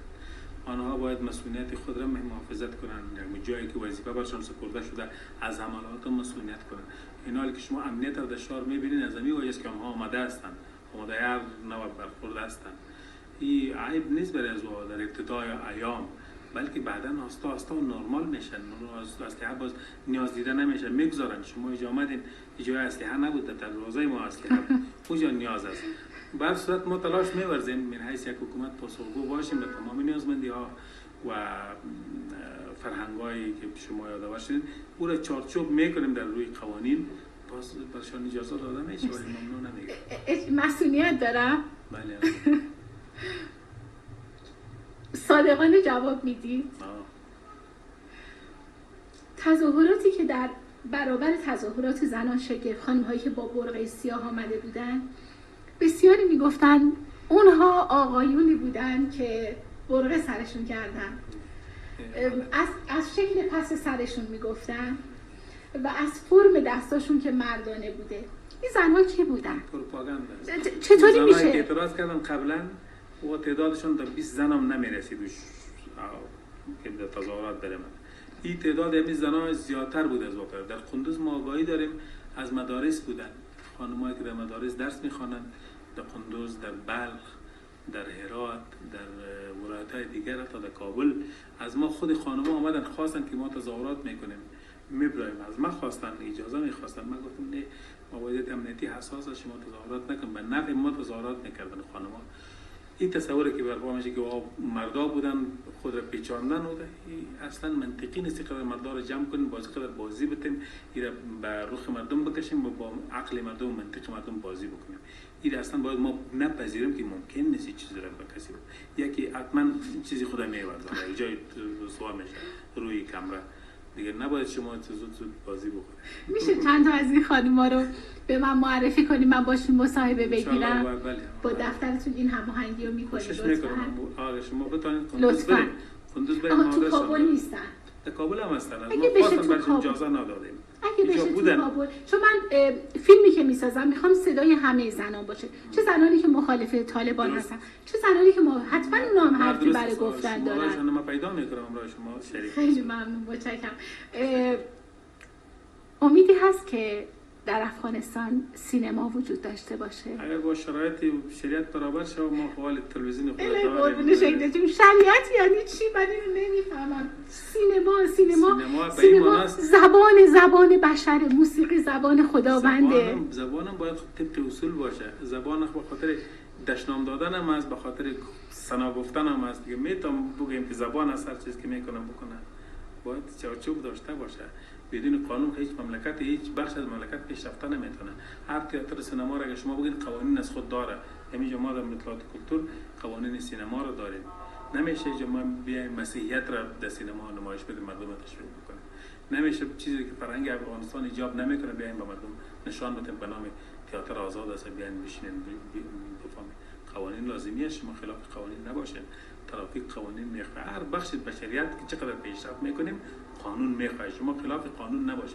زمانی که ما میگیم شریعت این به معنای قانونی منظم و اصولی که مردم حساسیت نشان ندن، خلافشان نشه، با ما هم اعتراض نکنن و با جامعه هم مضر نباشه، طبق فرهنگ ما باشه، طبق اصول ما باشه. چیزی ضروری است. اجازه دارم یه سوال بپرسم؟ مسئولیت دارم. گفته میشه حذف وزارت امور زنان و تبدیل اون به وزارت امر به معروف و نهی از منکر یک گروکشی از دنیاست برای آزاد شدن پولهای بلوکه شده افغانستان. نظر شما چیه؟ نه من تایید نمیکنم. خاطر از او باشه. با من یک سر میپرسم. برای من روز خیلی غم انگیزی بود که تابلوی وزارت امور زنان برداشته شد تبدیل به یک وزارتخانه دیگه شد. زنان خیلی تلاش کردن، نه تنها در افغانستان، زنان کنشگر اجتماعی در خاورمیانه، در جامعه آسیایی که ما هستیم برای کسب حقوقشون تلاش زیادی کردن. چقدر ارزش قائلی برای اونها، چقدر حاضرید با اونها نشست داشته باشید و صدای اونها رو بشنوید. میشنویم صدای شما رو منش میدیم امروز مصاحبه داریم همراه ما میشنویم صدایشون رو میشنویم خواسته هایشان نوت میکنیم انشالله رسیدگی میکنیم. ضرور نیست در وزارتخانه باشه، ضرور است یک اداره فعال برای زنان باشه. ما تلاش می‌ورزیم که اداره موثرتری برشان داشته باشیم، کوشش میکنیم. در سطح معینیت هم میشه. قبلها ما وزارت زنان نداشتیم، یعنی فرهنگ افغانستان چیزی نبوده، نیازمندی نبوده. در زمانی که اشغال آمریکا آمدن که به خاطر گل دادن به بعض از خانم‌ها آمدن وزارتخانه را نوشته کردن که وزارت امور زنان. اگر شما از کارکردشان بگین در زندگی زن قریه ما هیچ تغییری نامده بود به اساس وزارت، هیچ گام مثبتی نبرداشته بودن. حالا هم زنا معامله میشن، حالا هم زنای ما دسترسی به محکمه نداشتن، دسترسی به میراث نداشتن، دسترسی به حقوقشان نداشتن، محروم بودن. چند تا زن مصرف چند وزارت بودن یا در یک وزارت جمع شده بودن، پول خود میگرفتن. نزدیک این چیز نمایشی بود، باید تغییر بکنه، باید عملی بیایم، گامی رو برداریم که واقعا در زندگی خانم‌ها، مادر و خواهر و خانم تغییری بیاره. من دو تا سوال بپرسم بحث حضورتون مرخص میشم. آیا قراره که زبان رسمی افغانستان پشتون باشه؟ دو زبان رسمی داریم. من که صحبت میکنم با شما فارسی دلی زبان رسمی است، پشتو هم است. ما دو تا زبان رسمی داریم و دویشان در جای خود است. من مجوزی که گرفتم اجازه بدین بهتون نشون بدم. این مجوز من که به زبان پشتون بود. این ما با طالبای نوشته کرده بودیم که آسان میتونن پشتو رو بخوانند. اینا رو دری هم اگر باشه کدام اعتراض نیست، مکتوبای ما اینجا با دری هست، اینجا مثلا نشان میتونن.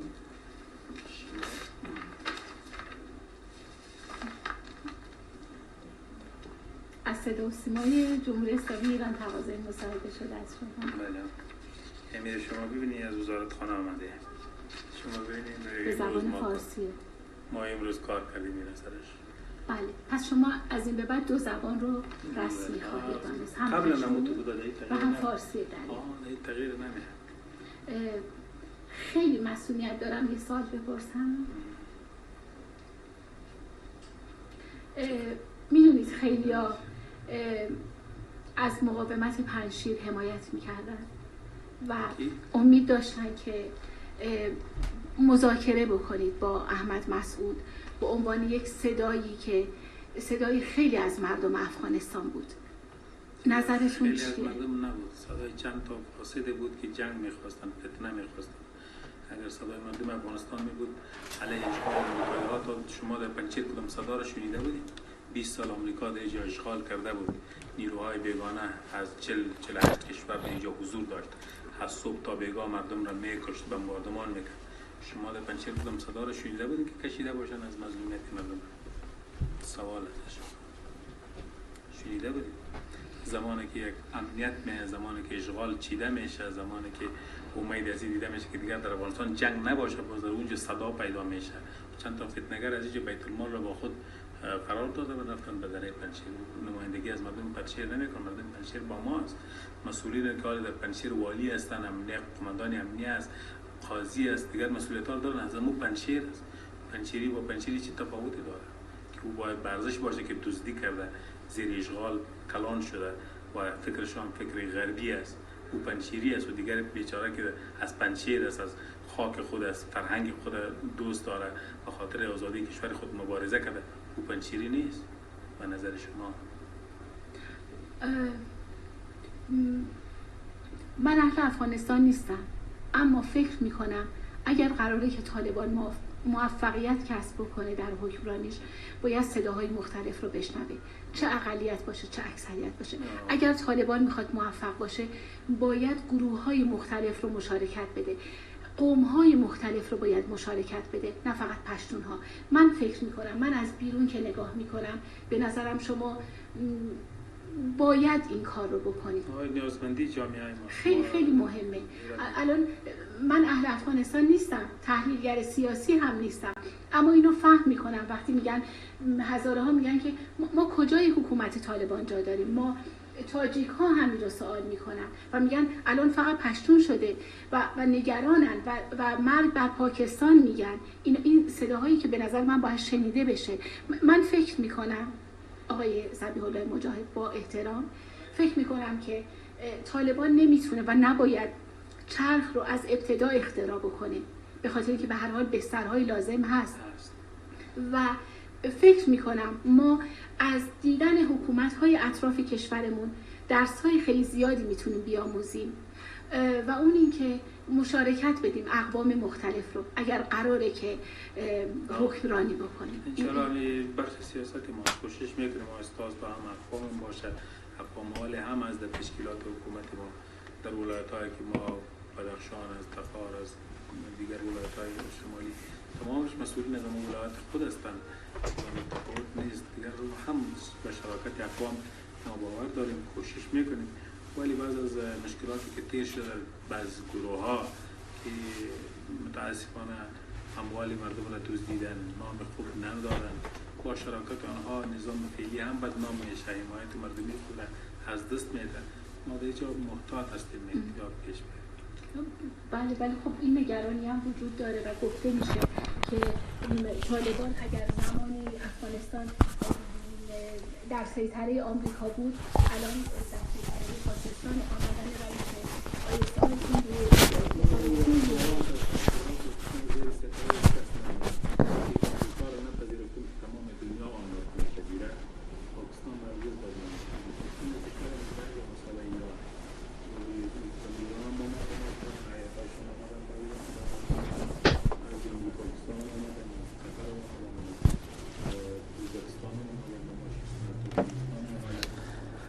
چی هم اومده روال عادی است، ما زیر سفره کدام کسی نیستیم، چون ذهن ما ذهن قبولاندن سفره نیست. ما آزادمنش هستیم، مستقل هستیم، خود مختار هستیم. فکر میکنید چقدر طول بکشه که کشورهای دیگه طالبان رو به رسمیت بشناسه؟ با ما کشورها داره، ما هم تلاش داریم، فعالیت‌های سیاسی ما جریان داره تا زودتر هم کارش شود و ما هماهنگی داشته باشیم و تشویش‌های دنیا را پاسخ داد. اجازه دارم یک سوال شخصی از شما بپرسم؟ شما همسر و فرزند دارید؟ فرزندان شما کلاس چندم هستند؟ میتونم بپرسم؟ مختلف است، مسائل مختلف هم می‌کنم. آیا فرزندی دارید که صنف 7 به بعد باشه؟ دختر هست؟ خانه نشین شده؟ درس میخونم. با توجه به قانونی که طالبان گذاشته پس دختر شما هم کلاس 7 نباید درس بخونه. دختر ما در مدرسه دینی میخونه. آها. باشم آزادی داره، قانونش قبلا مراعات است. آها. پس چون دختر شما صنف 7 ولی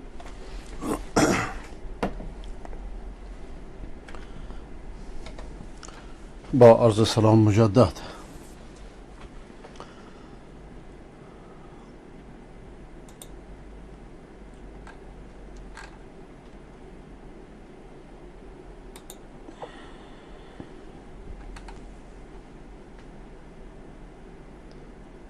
آقای عباس هدایت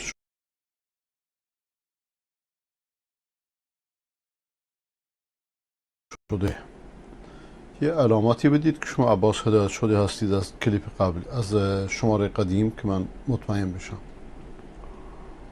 آقای موحد سرحد، مولانا دیدگار رحمت الله علیه، حقیقت تعویض، خدا رحمتش کنه و قبرش را پر نور کنه. أحزان قلبي لا تزول حتى أبشر بالقبول وأرى كتابي باليد. امروز با این همه جلسات قرآنی، با این همه جلسات توحیدی، زنهای ما، زن مولا، زن حاجی دمدر مولا ایستاده تعویض میگیره که بچه دار بید. این تعویض بازی ها برادر من هر کس گفته تو حدیث نیست. در زمان پیغمبر نبوده، در زمان صحابه نبوده، در زمان تابعی نبوده، در زمان تبع تابعی هم نبوده. این تعویض بازی ها، این نامخورها، اینها فقط برای خوردن نامه، فقط برای جمع کردن پوله. چه پولی؟ پولی که فردا بیمیره همه میماند. چندین ساختمان بساز، گر امارت را بری در آسمان، عاقبت زیر زمین گردی نهان. عاقبت موت. ما خودمون را برای موت آماده بکنیم برادر. وسامح يا كريم واغفر ذنوبا كالجبال. خداوند رحمتش کنه و خداوند مردگان موحد ما و شما را رحمت کنه. تمرین فرزندان برای نماز ماشاءالله.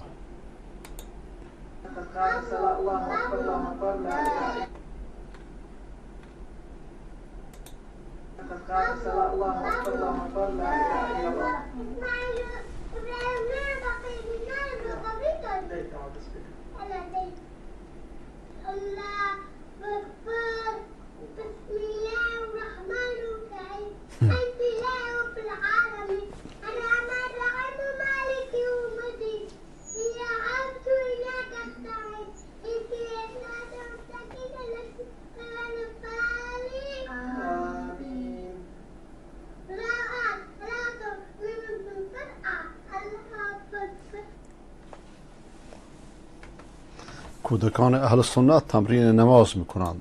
کودکان شیعیان رو ببینید که تمرین نفرت پراکنی و سینه زنی و زنجیر زنی و پناه بر خدا.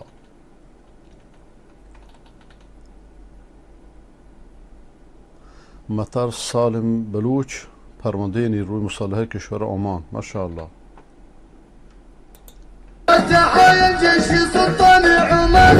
در کشور خودشون که جایی ندارن، در کشورهای بیگانه فرمانده ارتشن، در کشور خودشون جایی ندارن. باز این رژیم خبیث ایران میگه وحدت اسلامی.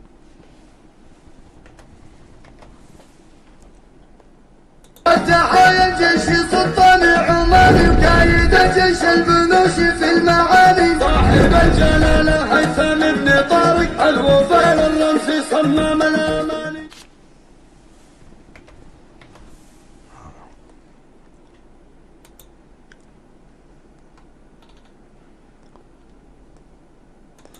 های اسماعیل از مریوان، این خبرنگار ایرانی که از آقای مجاهد در مورد مشارکت اقوام مذاهب دیگه در دولت سوال میکنه و ایران میگه آیا این سوال جرأت میکنه از خامنه‌ای بپرسه؟ آفرین بر شما. بله حق دارید. سوال بسیار خوبیه. البته خامنه‌ای هم بپرسه فرزند یه جواب منافقانه میده که ایشونو راضی میکنه.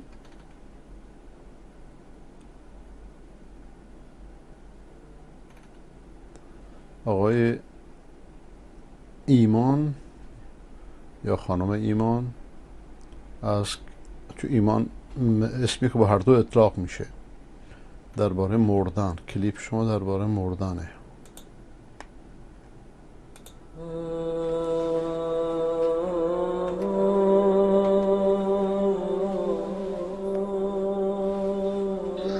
بۆیە قسەیکی ئیمامی عومەر هەیە ڕەزا و ڕەحمەتی خوای لێ بێت زۆر تەسیل لە ئینسانەکە خۆزگای ئێمە ئەوەندە عاقڵ بینایە ئەوەندە محاسبەی نەفسی خۆمان بکردایە.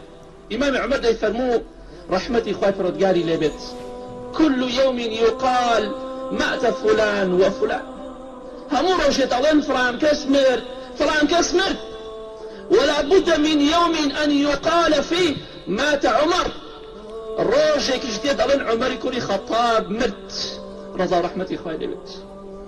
وەڵای برای شیرینم هەمومان ڕۆژێکە بێ ئەبینە خاوەنی قەبرێک ئەگەر خوا بەنسیبانی کە ئەمڕۆ ئەڵێی ئەچم بۆ ماڵی فلان کەس، بەیانی ئەڵێ ئەچم بۆ لای قەبری فلان کەس.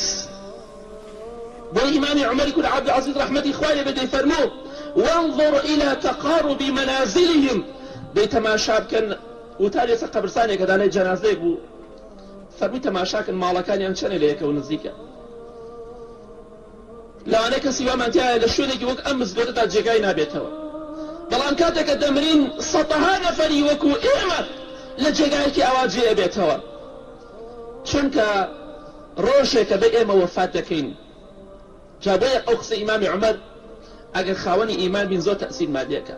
ڕۆژێکە بێ ئەڵێن فلان کەسی کوڕی فلان کەس مرد، ئەو کاتێ لەسەر شان هەڵمانەگرن بۆ قەبرستان، ثم ردوا إلى الله مولاهم الحق، هەمومان دەگەڕێن و بەلای خوای پەروەردگار. بۆیە بەڕاستی دنیا ئەوە نییە کە ئێمە خۆمانی تیا خراپ بکەین بۆ قیامەتی خۆمان. دنیا ئەوەندەی بەبەرەوە نییە کە هەرچی خەڵکی بگەنە دوژمنی خۆمان. بله. درد دل یک شهروند بلوچ خطاب به علمای بلوچستان. السلام علیکم. من چون شما را معلومه منی واجه ها که هر روز بلوچستان اتها خاص کر مکران اتها چیاب این به زبان بلوچیه. اگه با فارسی می بود که پخش کردنش یعنی این ارزش می داشت برای اینکه مردم بفهمن.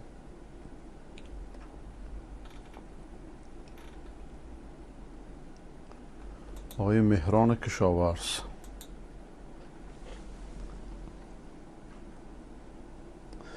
آقای دکتر، تا الان هیچ کدام از حکومت‌های اسلامی طالبان را به رسمیت نشناختند، در حالی که طالبان حدود 30 سال که تشکیل شده و در جهاد با کفار و تمامی کمکاسایی که داشته عرض اندام کرده پوز امریکا رو خاک مالیده، امریکا رسوا کرده، همون رسوایی که سر شوروی در آورده سر امریکا در آورده. بعد از ویتنام بزرگترین شکست امریکاست و بعضی میگن حتی از شکستش از ویتنام هم بیشتره. پوز فقط عرض اندام کرده. پس حکومت اسلامی منطقه نمیتونند ادعا کنند که با طالبان و سیاستان آشنا نیستند. آقای دکتر، این پارادوکس حکومت‌های اسلامی در برخورد با یک گروه جهادی مسلمانی که حالا با این عنایت پروردگار در حالش تشکیل یک دولت اسلامی چگونه میتونن پذیرفتن؟ اینو من در الجزیره گفتم 2 شب پیش، عیناً همین حرف.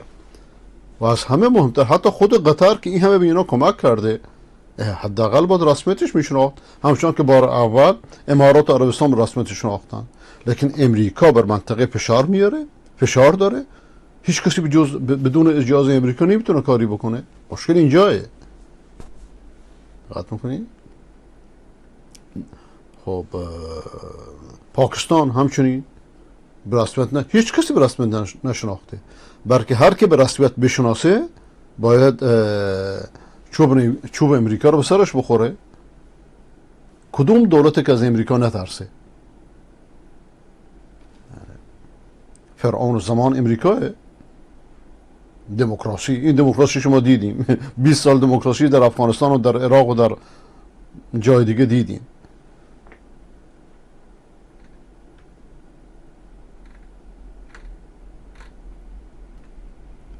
آقای هدایت شده هیئتی: سخنرانی جالب. خامنه‌ای سال 86: مردم عراق مشکل آب و برق دارند، اینها جواب لازم دارند. بله، یک انسان منافق دورنگیه خامنه‌ای، یک قدرت پرستیه که نظیرش خودشه. چرا از خدمات عمومی در این کشور اثری نیست؟ مردم مشکل برق دارن. من به شما جواب میدم، بلکه شما اونجا رو خراب کردید، بلکه شما نوکران تو ای منافق همچنان که در ایران نفاق خرج دادید، در عراق هم نوکران تو در اختیار امریکا گذاشتید، اومدن مسلط شدن بر امریکا، برخلاف شعارهای دروغینی که میدادید راه قدس از کربلا میگذرد، اومدید با اسرائیلیان و با امریکاییان ساختید، عراق و ایران کردید.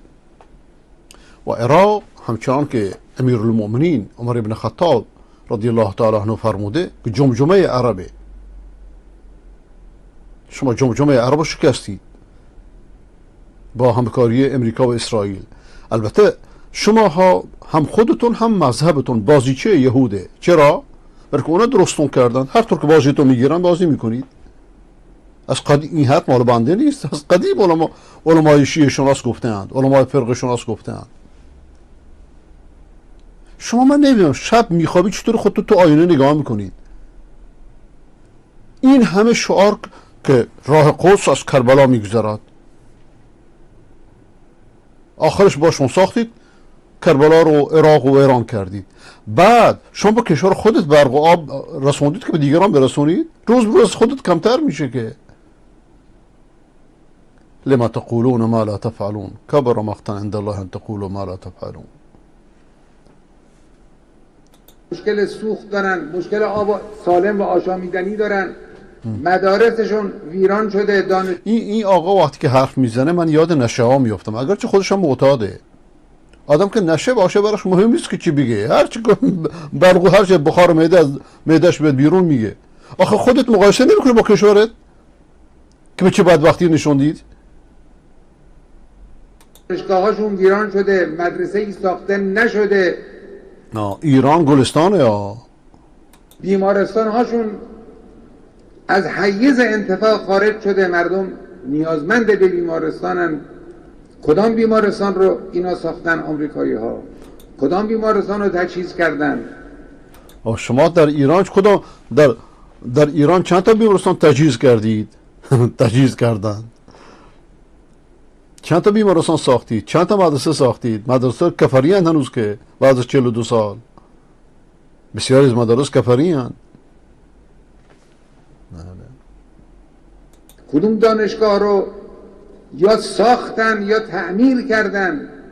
کدوم جاده رو درست کردن؟ کدوم خط لوله رو کشیدن؟ کدوم آب آشامیدنی رو وصل کردن؟ اینا جواب لازم داره، اینا رو باید جواب بدن. آمریکایی‌ها نمیتوانن شانه خالی کنن.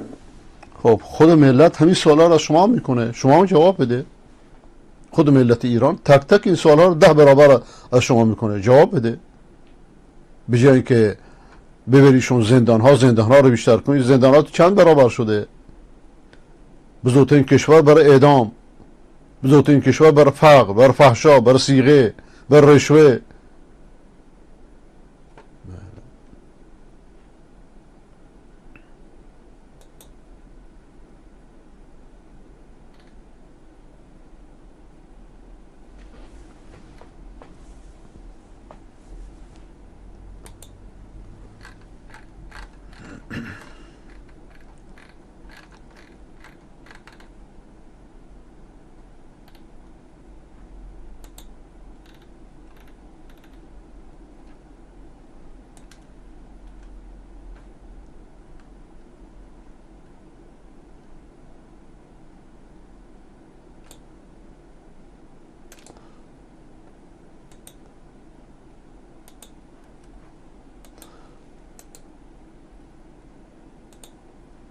مشخصات من برات الان میفرستم. مشخصات آقای عباس هدایت شده، مشخصات فرکانس و بقیه رو برات فرستادم. آقای قاری فضل الرحمن، یه خواهش از شما دارم، اینکه امارات اسلامی افغانستان که فعلا جهان کفر در تلاش تحمیل خواستهایشان هستند، حالا با نظر داشت این مثال که با دادن مشوره در بخش‌های مختلف به ویژه تعلیم و تحصیل زنان امارات اسلامی افغانستان رو کمک کنید. نه، اونا که نگفتند که ما زنان اجازه تحصیل نمیدیم، که میگن ما کلاس ها رو جدا کنیم. این کار بسیار خوبیه. ایران در 42 سال این خواسته این کار رو بکنه، نتونسته. این که کبریت و باروت و با هم پهلوی هم ننشاند که منفجر نشن. این بر حفظ زنانه، هم غیرت اسلامیه و هم غیرت افغانیه. کار بسیار خوبیه. هیچ با غیرتی حاضر نمیشه که خواهرش پهلوی یک نامحرم بشینه.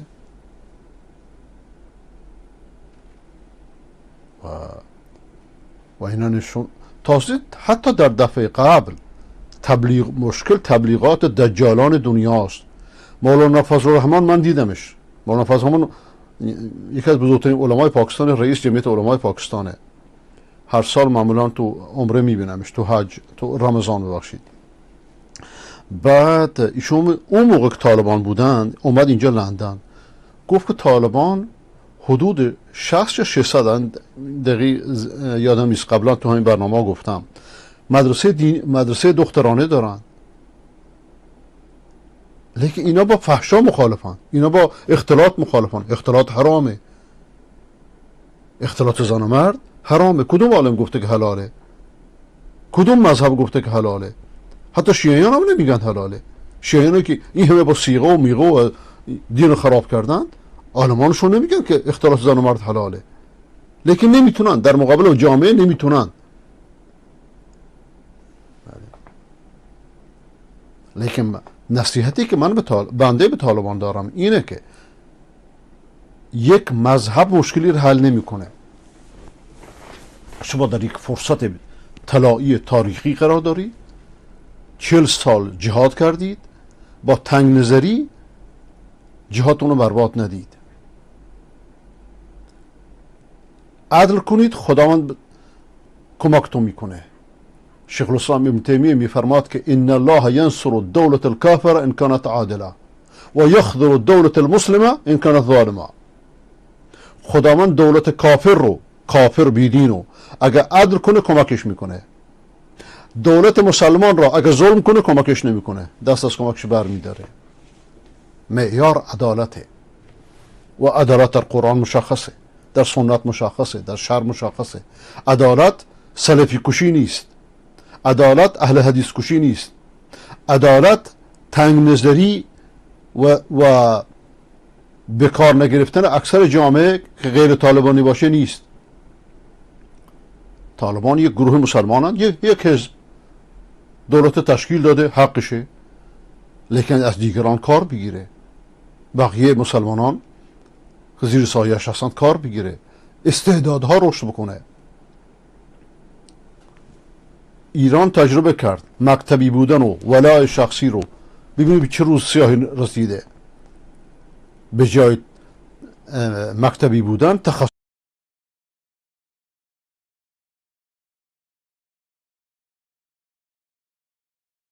در نظر بگیرید. ملت افغانستان به حمدالله همه مسلمانند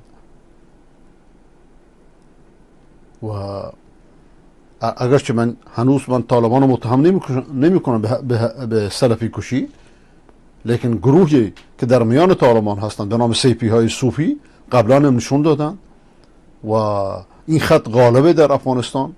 انظر فکری اینا به خون سلفی ها، به خون غیر مقلدان تشنه هستند. همچنان که اگر دست صوفی عبدالحمید و صوفی قاسم هم برسه در زاهدان، خون سلفی ها رو شیشه میکنن. همچنان که تا حالا همه رو بیرون کردن. لیکن شرایط اینجا تا اونجا فرق میکنه.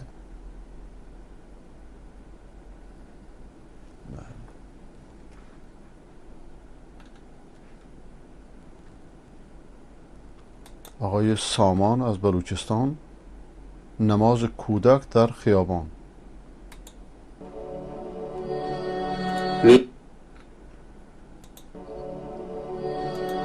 میدونی امشب حال و هوای خواجو یه حال و هوای دیگه بود، ذکر خدا بود. انگار این پسرک آمده بود خیلی چیزا رو به ما بگه، اینکه در وسط سختی ها و شلوغی زندگی سر به سجده بگذاری و خدا رو تسبیح کنی. گناه کردم چه بسیار، دل غافل گناهایت به یاد آر، دل غافل گناهایت به یاد آر. اگر فکری به حال خود نکردی، سیه رویی به نزد حق دادار، سیه رویی به نزد حق دادار.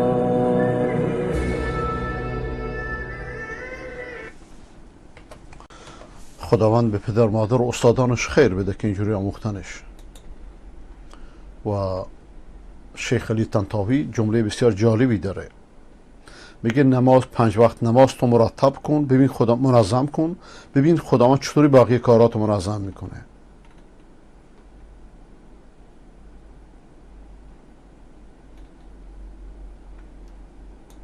آقای احمد خدا خیر بده به آقای مجاهد را.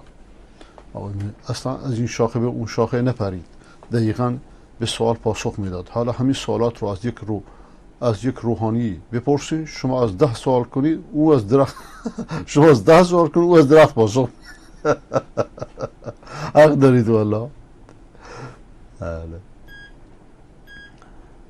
شما فکر نمی کنید اگر طالبان از شیعیان افغانستان برای تصمیم گیری توی دولت استفاده کنه، باز همین ایران ها از همه شیعیان برای فتنه استفاده میکنه؟ 100% استفاده میکنه، ولذا وزارات بهشون ندادن.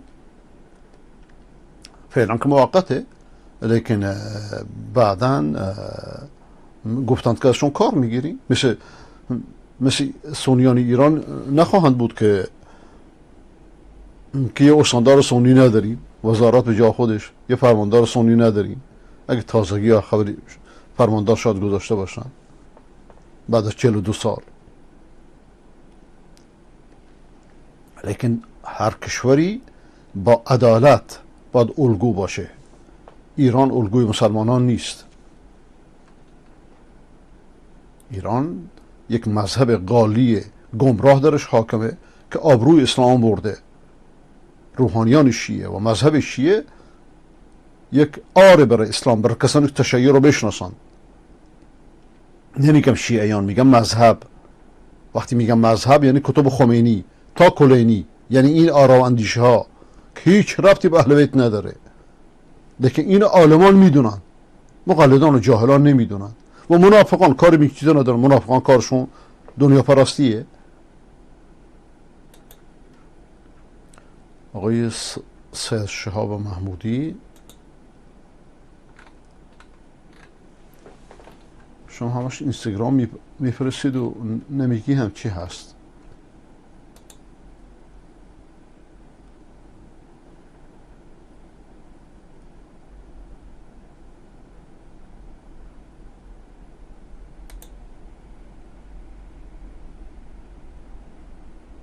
لو نظر احدهم تحت قدميه.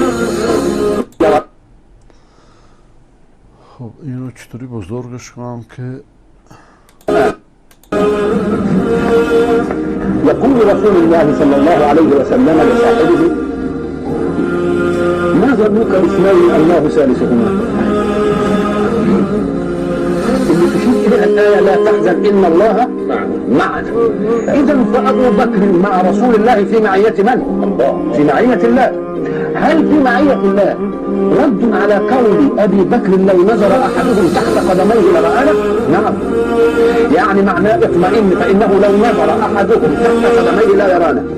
ازاي؟ قال لك لأن في معية الله، وما دام نحن في معية الله والله لا تدركه الأبصار، فكيف تدركنا الأبصار؟ مثلا حينما كان رسول الله صلى الله عليه وسلم في الغار، في غار صور، ماذا قال له صاحبه أبو بكر؟ خدا هدایت کند که با این سخنان شیرین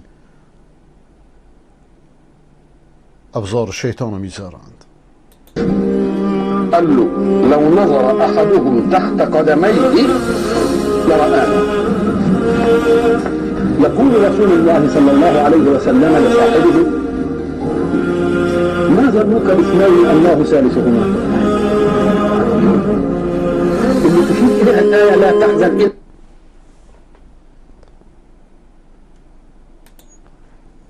آقای امید از مشهد.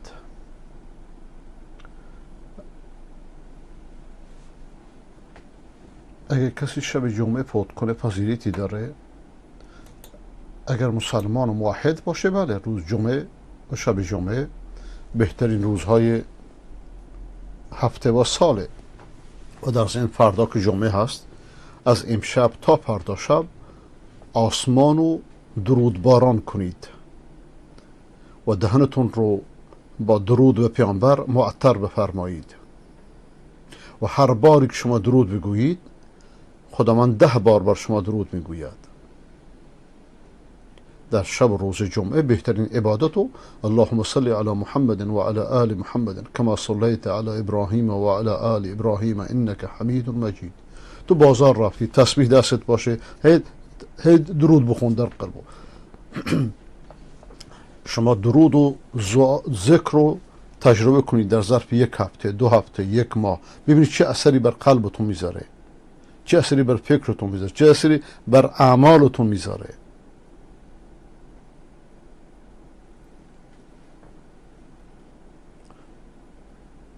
آقای عبدالمجید ما بعد از برنامه زنده کلیپ ها رو میذارید تا 6 صبح به وقت لندن. خواهشان روزها هم بذارید، شاید بعضی خواب باشه.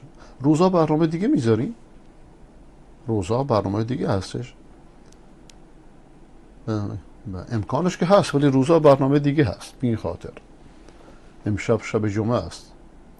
صلوات بر سردار دو جهان فراموش نشه. آفرین بر شما.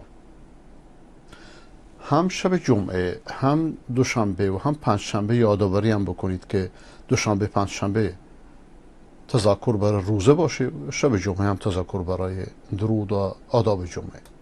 امشب شب جمعه است. صلوات و درود بر پیامبر صلی الله علیه و سلم چه یکی از 40 تا فایدهش این که خداوند هر کسی 1 بار بر رسول الله صلی الله علیه و سلم صلوات بفرسته، خداوند در مقابلش 10 بار میفرسته برش. صلی الله علیه و سلم.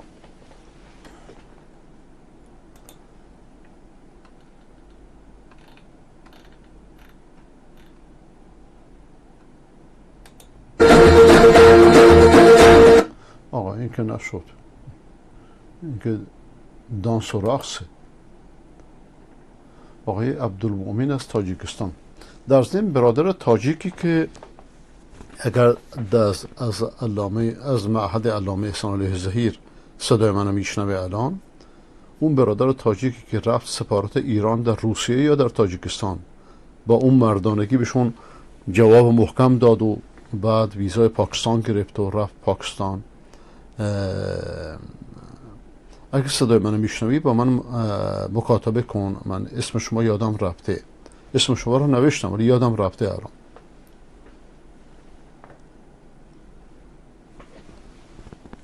من قرآن رو حفظ کردم، چی کنم که حافظم خوب شود؟ وقتی شما حفظ کردیسم یعنی کرده ام، مقصودت اینه و همش تکرار کن. همین وقت این که خداوند این نعمت رو به داده قرآن رو حفظ کردید، این نعمت بزرگیه، از یه دکترا مهمتره. قدرش رو بدون. و مهمتر از این هم اینه که و نگه داشتن قرآن مهمتر از حفظشه. یعنی همیشه تکرار کن، هر روز 1 جز 2 جز تکرار کن و خوشا به حالت. خیرکم من تعلم القرآن و علمه. بهترین شما کسانی هستند که قرآن رو یاد بگیرن و دیگران یاد بدن.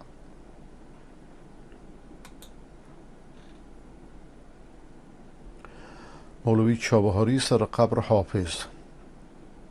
سر قبر حافظ که منکراتی صورت نمیگیره. سر قبر حافظ، سعدی، فردوسی، سر این قبرها کسی حاجت نمیخواد، کسی شرک نمیورزه به نظرم.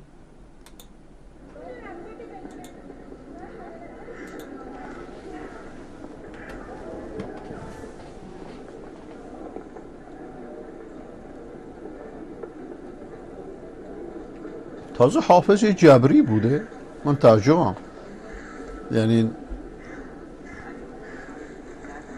مولانا عبدالرحمن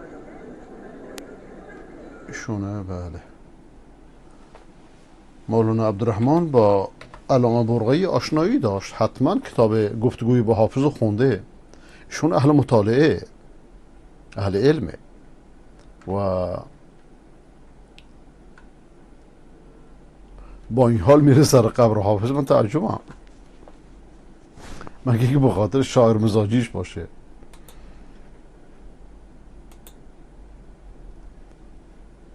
سر قبر رفتن فی ذاته منکر نیست، مگر اینکه انسان سفر کنه به خاطر یک قبر، اون منکره، مگر اینکه بر سر قبر منکرات دیگری باشه.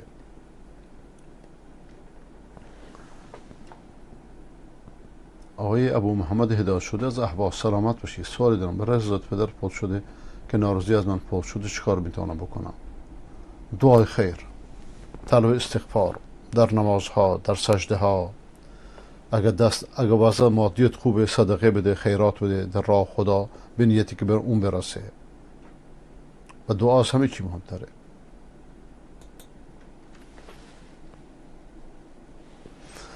آقای قاری فضلالرحمن: دکتر، به شهادت رسانیدن برادران سلفی از سیاست و پالیسی امارات اسلامی نیست. بعضی افراد مغرض دست به این کارها میزنند که انشاءالله جلوش گرفته خواهد شد. بله، این منم به همین معتقدم، لیکن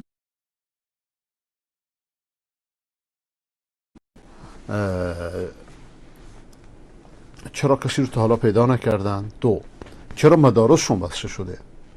مدارس که داعش نمیتونه ببنده، مدارس سلفی ها رو که فاطمیون نمیتونه ببنده.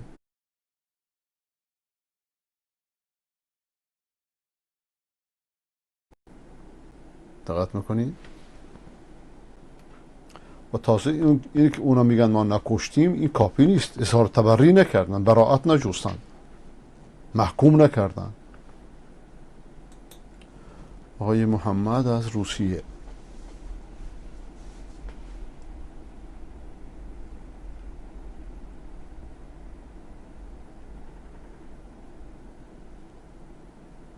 استاد پیپل فعال است؟ بله، پیپل فعاله.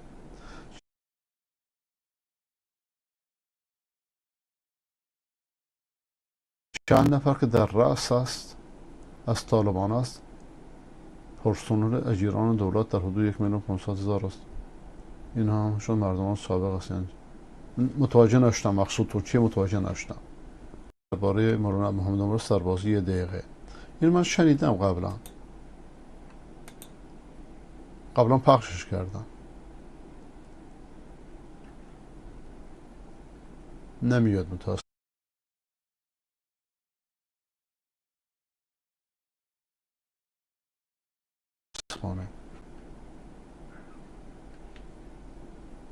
الان اومد.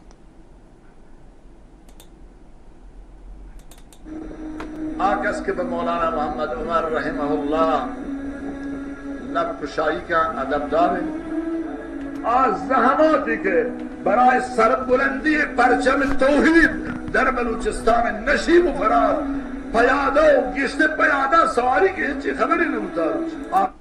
بلوچیه؟ شما میگی که پرچم توحید در بلوچستان انداختهش؟ مثل همه دیوبندی ها، اگرچه ایشون معصوم نیست، اشتباهاتی داره، کتاباش اشتباهاتی داره و اشتباهات زیادی هم داره و بلزه کتاباش که در عربستان چاپ کردن این چیزایی که مخالف سنت بوده برداشتن.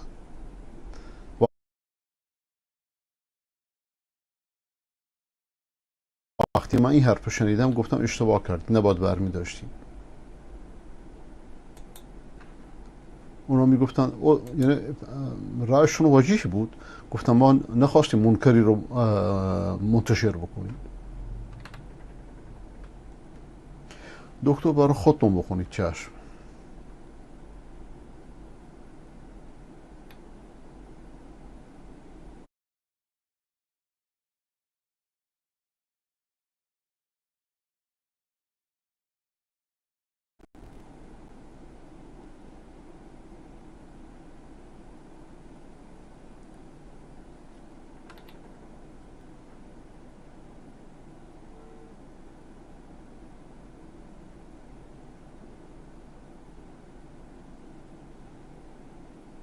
در وقتی که بدن اون پاک نیست و ناگهان صلوات میفرستن از تلویزیون، میتونی صلوات بفرستین؟ بله، صلوات فرستادن که پاکی نمیخواد.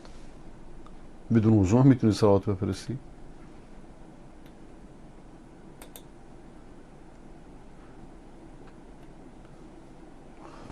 خب دوستان، همه شما را به خدای بزرگ میسپارم. اونهایی که امروز روزه بودن،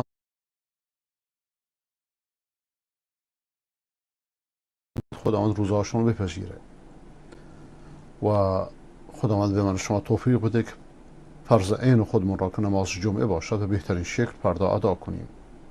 برای تلویزیون هم دعا بفرمایید.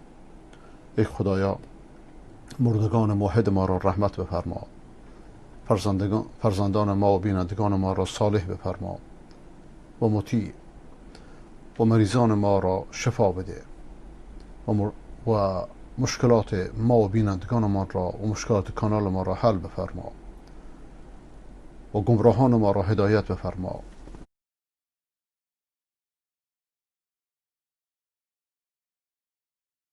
و ظالمان حاکم بر کشور را سرنگون بفرما. و السلام علیکم و رحمت الله و برکاته.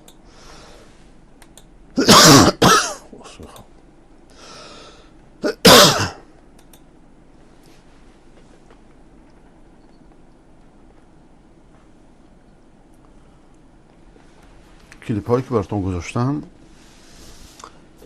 علی و صحابه پیامبر، مراجعات، تصوف، راجع به قادریه، حقوق زن و حجاب، سیره پیامبر و پیشگویی انبیاء سابق راجع به پیامبر اسلام،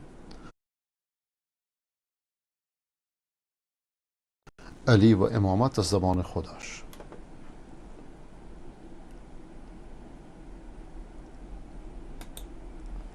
اول مستند تاج و امامه که معمولا هر روز میذارم تا ماهیت شاه اللهیه و حزب اللهیه شناخته بشه. هر گفتمان قومی به شدت باید سرکوب بشه، به شدت باید سرکوب بشه، به شدت باید سرکوب بشه. پشت هر حرف اینا حتی اگر به ظاهر